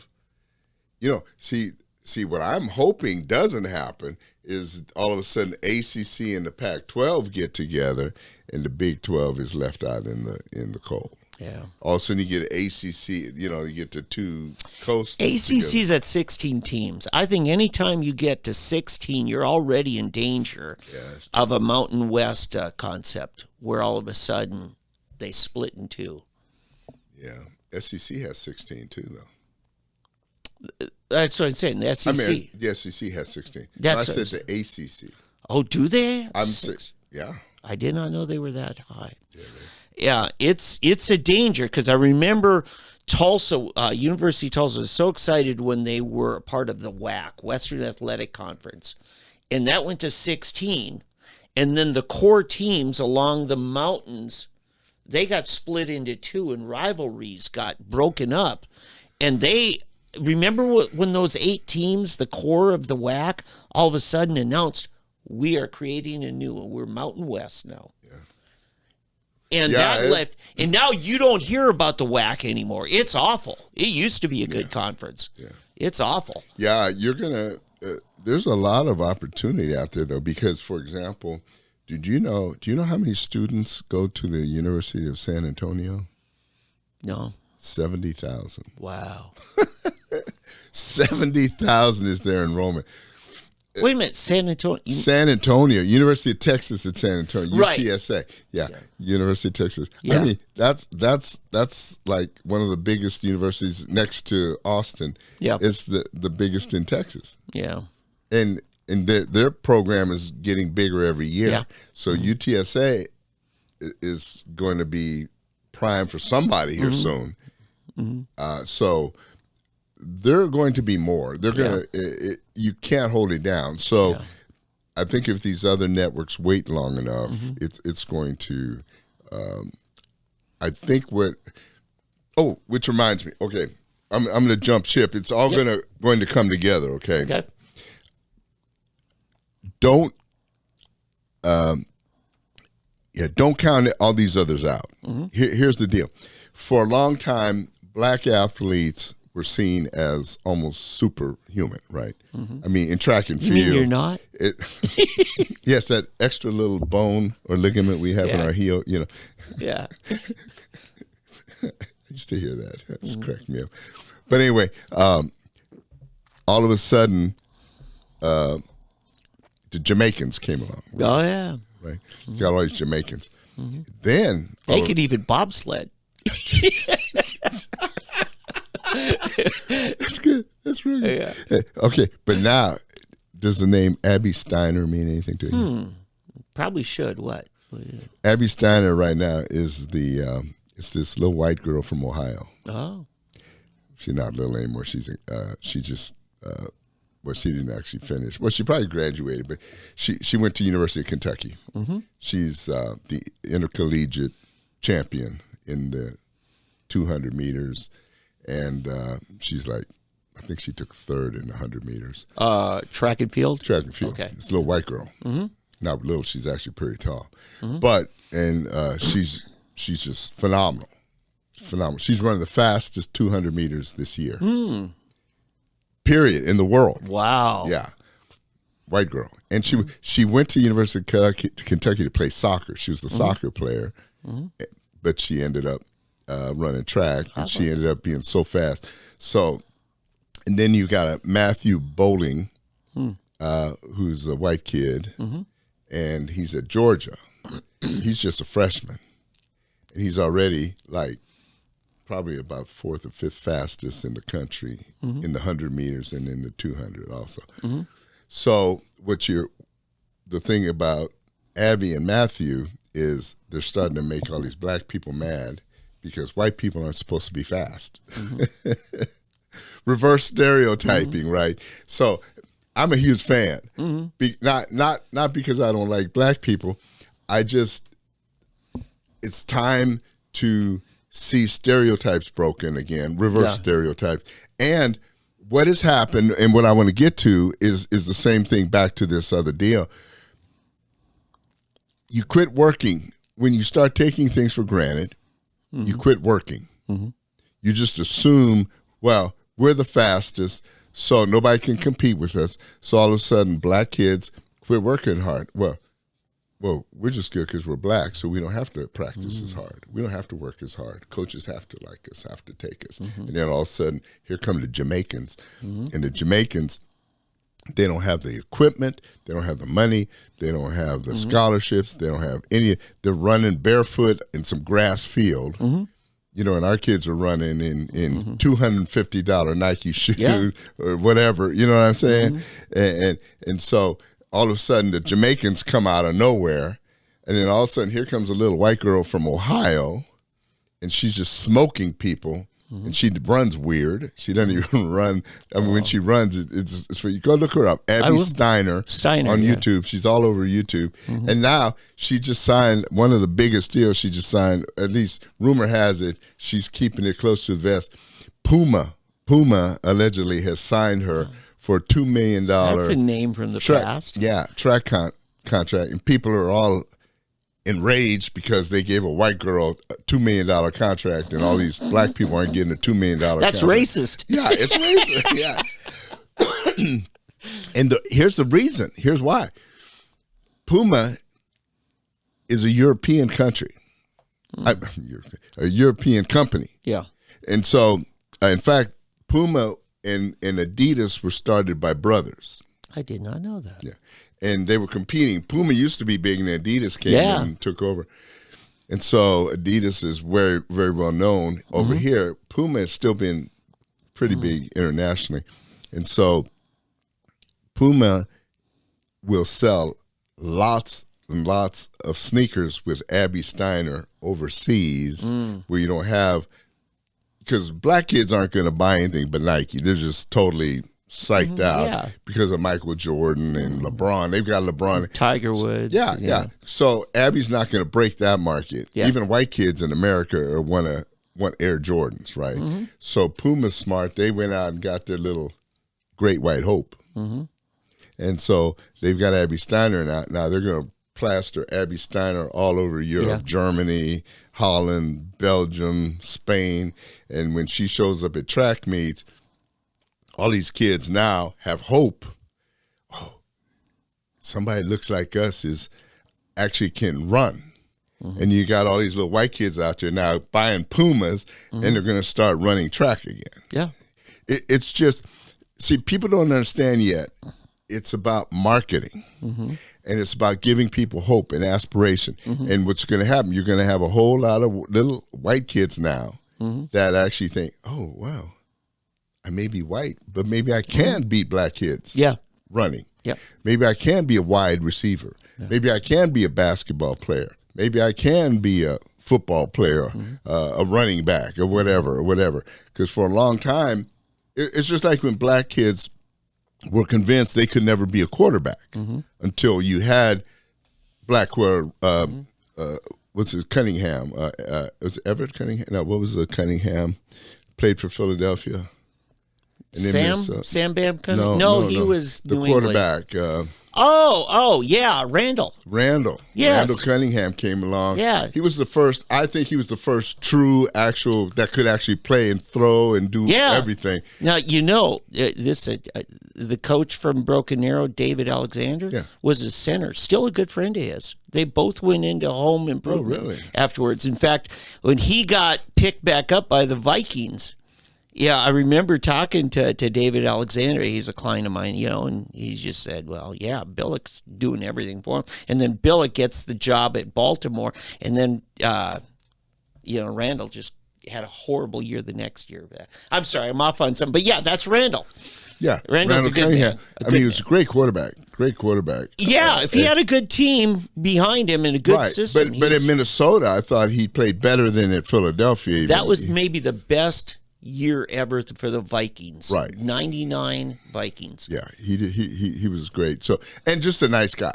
Just a good guy. But the greatest and best black quarterback ever was Warren Moon. I would Warren say Moon, best black quarterback ever. I mean, pure quarterback. What's his name that went to jail? I can't think of his name right now.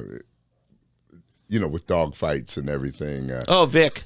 Michael Vick. Yeah. Turned out to be he's a good guy. He turned out, he was just victim of his upbringing and environment and all the people around him.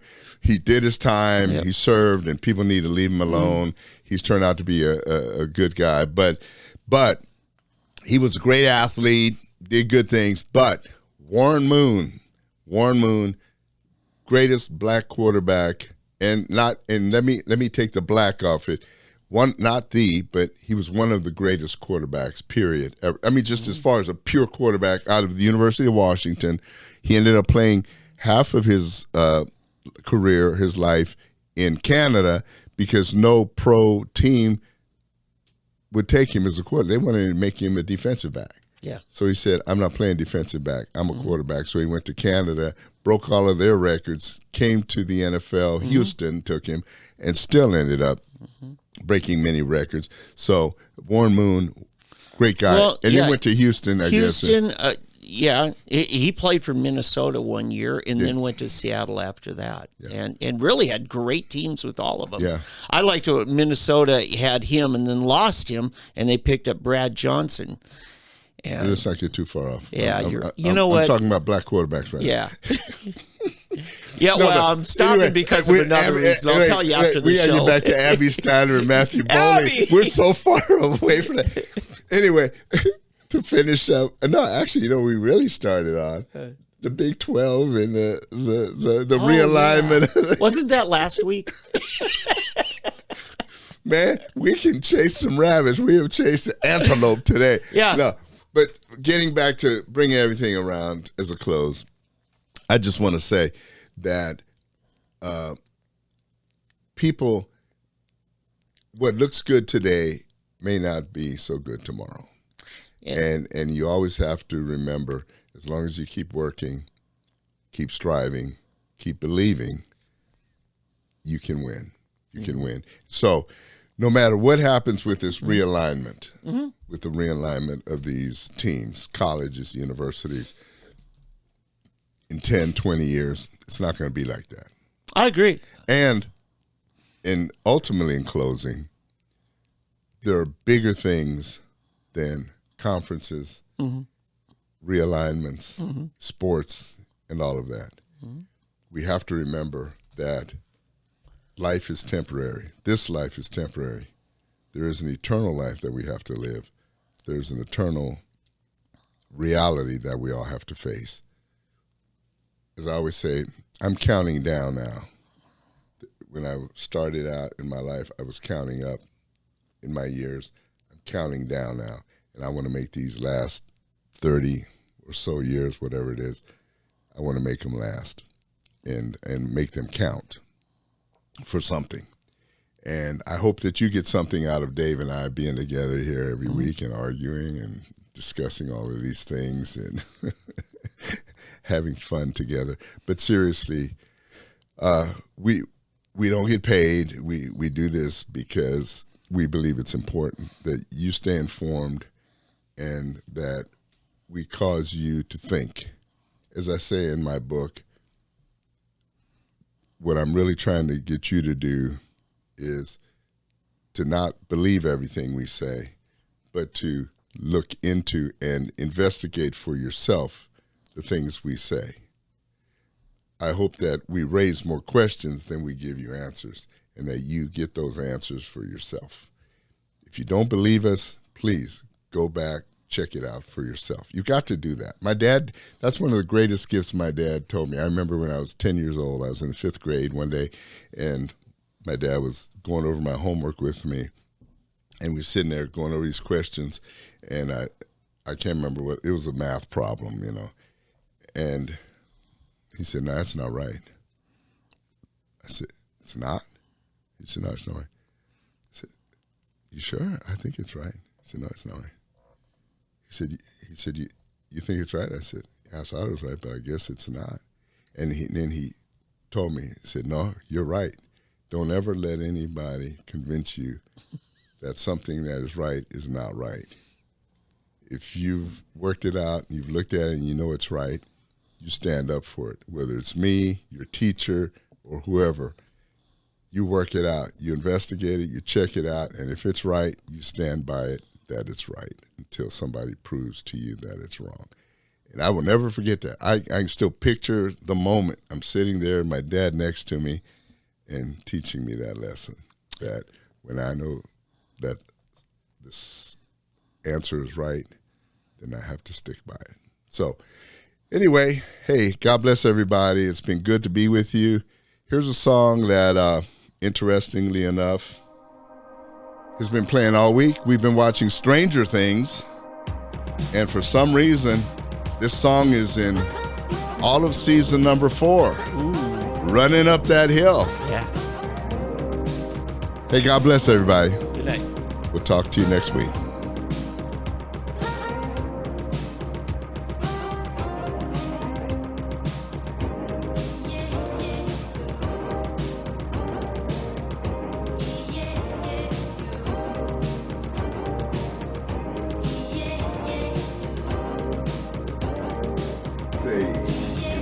It's we live, brother. It's we live. We're hot. Actually, you know where they say that? In Arkansas. Oh. It's we live, brother. It's we live. It's we live, brother. Every state's got to have another state to look down on. I think for Okies, it's Arkansas. Yeah, you know, it is true. I think that's right, because Mississippi and Alabama have a thing. Yeah. In fact, one thing I'll never forget is we should save this. We should save this for our... There you go. You can use this. No. You know what we can do. I'm gonna hit record before. This is the pre-thing that you can pull onto the thing. Go. Yeah. Anyway, Johnny Carson years ago in his fantastic Tonight Show. He was the greatest ever, always. But anyway, so Johnny Carson used to bring this up about the battle between states. Oh, yeah. And what slams they had between Mississippi and different states. But the one that I will never forget is, how can you tell the difference between, what Alabamans would say, how you can tell the difference between a Mississippi woman and a werewolf. Oh. Is that right? Werewolves are only hairy all over on full moons. You know, for us Okies, it's Arkansas, right? Yeah. Now, I grew up in Minnesota, where it was Iowa that we put down. But there used to be a backwards joke. You thought you had another Iowa slam. Usually it happened about mid-November when the Vikings were choking. And it'd say, you know why Iowa doesn't have an NFL team? Because then Minnesota would want one. Yeah, yeah. I guess that was way back then. Yeah, that stew on that one for a minute. Okay, that one takes a little bit. In fact, it took me a little while. I feel like an Aggie there. It took me that long. We used to. I had a teacher at Texas Tech, and he apparently did not think too highly of Texas A&M, the Aggies. The original Aggies. And he had some good ones. He had one that I'll never. He had several. He had a bunch, but the one that always ranked most highly in my mind was one where he talked about a guy from Texas A&M was at a football game. It was Aggies playing the Longhorns, and so the Aggie guy is there at the, you know how at the football games, if you've been to an OU game or any of these games, they have these long troughs for urinals. Oh yeah. Yeah, these troughs, which is about as sanitary as, I mean, it's just, you know, we're in the 21st century and these things are still like primitive, you know. You might as well be in Europe or something. Oh yeah. Or even worse. So anyway, but so the guys there, the Aggies there, and the Longhorn walks in and he uses the urinal and he gets in and walks out, and the Aggie says to the Longhorn guy, hey, wait a minute. At Texas A&M, they teach us to wash our hands after we use the urinal. And the Longhorn says, well, at the University of Texas, they teach us not to pee on our hands. You remember the old days of the Big 8? That was before the Big 12. And the big rival for Oklahoma was Nebraska. Right? And the joke back then was, you heard Nebraska put in AstroTurf in their football field. You know why? I know this one. Tell me why. To keep them from grazing. To keep the cheerleaders from grazing. Yeah. That's another one. Yeah. That's another Longhorn one. Oh yeah, there's a million variations. Yeah, to keep the Texas University. Well, Texas we're going to get into that more at the end of the show, aren't we? Yeah. So anyway, without further ado, I'm going to hit our bumper music,